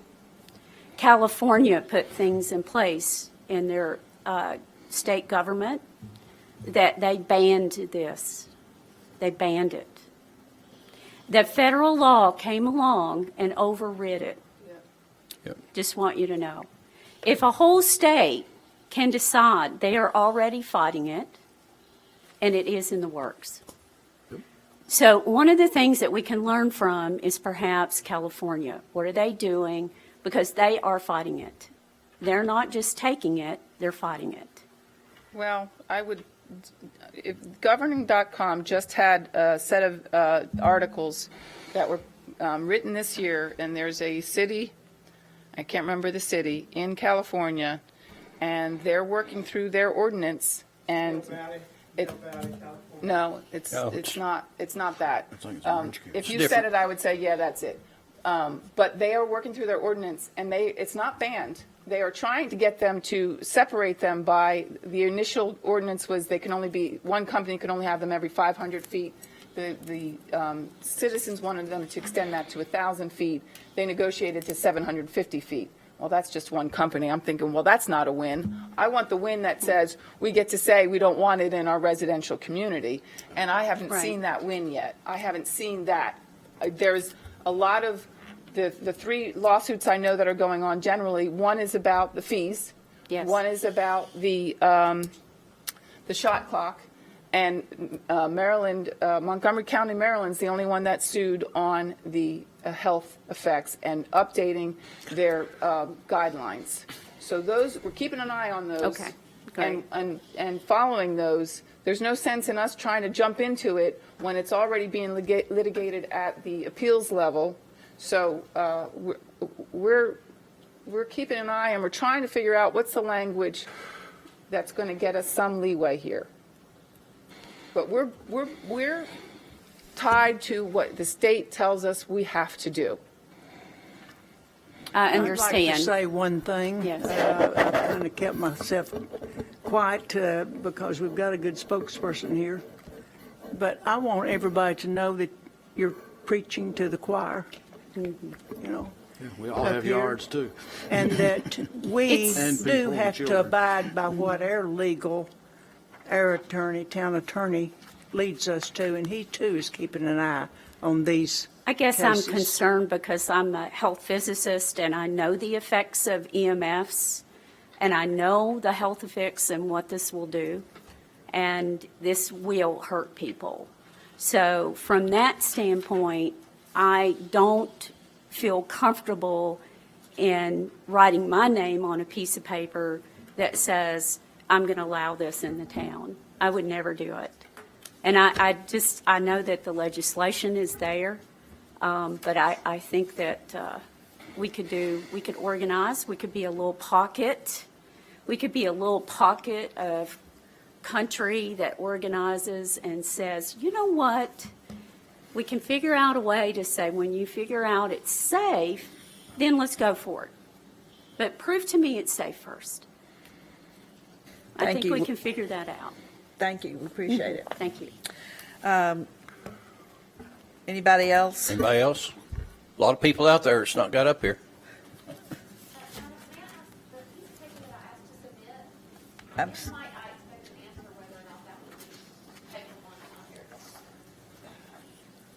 We'll have to discuss it with the lawyer, okay?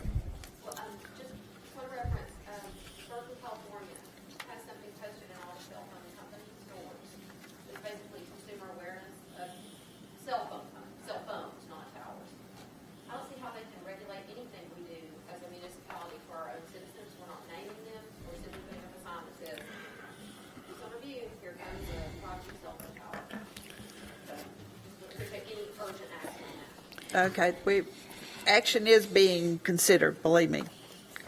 So thank you all for coming tonight. The February. Whoa, we got one more. Oh, okay. Up. We need you to come to the microphone.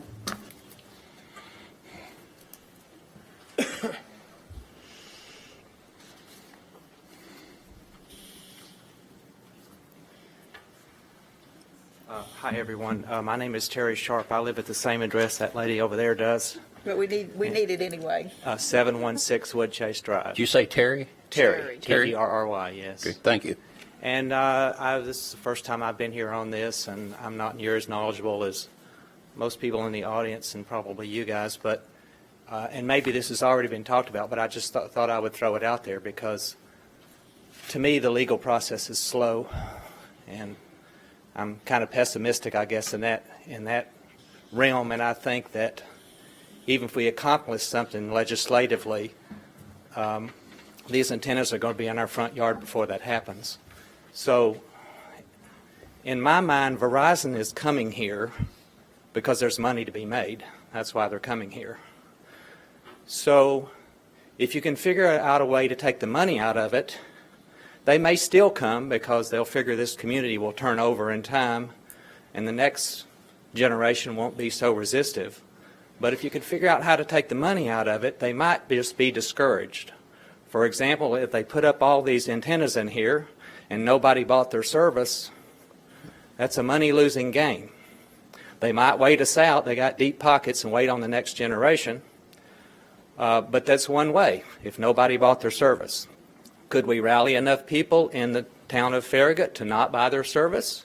I don't know, but to me, that's kind of the answer. If everyone in this town could place a vote and say yes or no, and 40% of them said no and 60% yes, then I guess we get it. But if 95% said, well, you can bring your antennas here, but I'm not buying the service, then they could put it in here, but it'll be uneconomic and they might think twice. So you can go the legislative route, but I'm thinking that if you could affect the dollars, Verizon might, no business wants to go anywhere where they're not going to make a profit. So if you can figure out how to hurt their profit, or maybe eliminate it, even for the short term, maybe for 5 years, it might be enough to discourage them. Another way that the citizens do that, if the citizens are, let's dream, for example, that 90% are against it, at least in our neighborhoods, and we'll say, you can put it here, but we're not going to buy your service, and they'll go, right, sure. Well, the other thing that they could do right now is drop your Verizon service tomorrow. And if 90% of the people in Farragut drop their Verizon service tomorrow, they might get the message that, hey, this is not looking so good economically.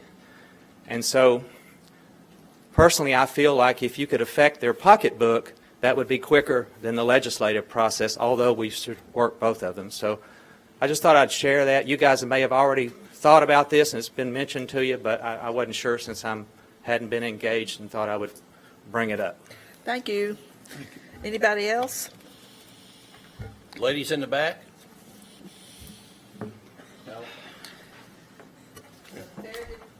February 20th, 2020, Planning Commission is adjourned.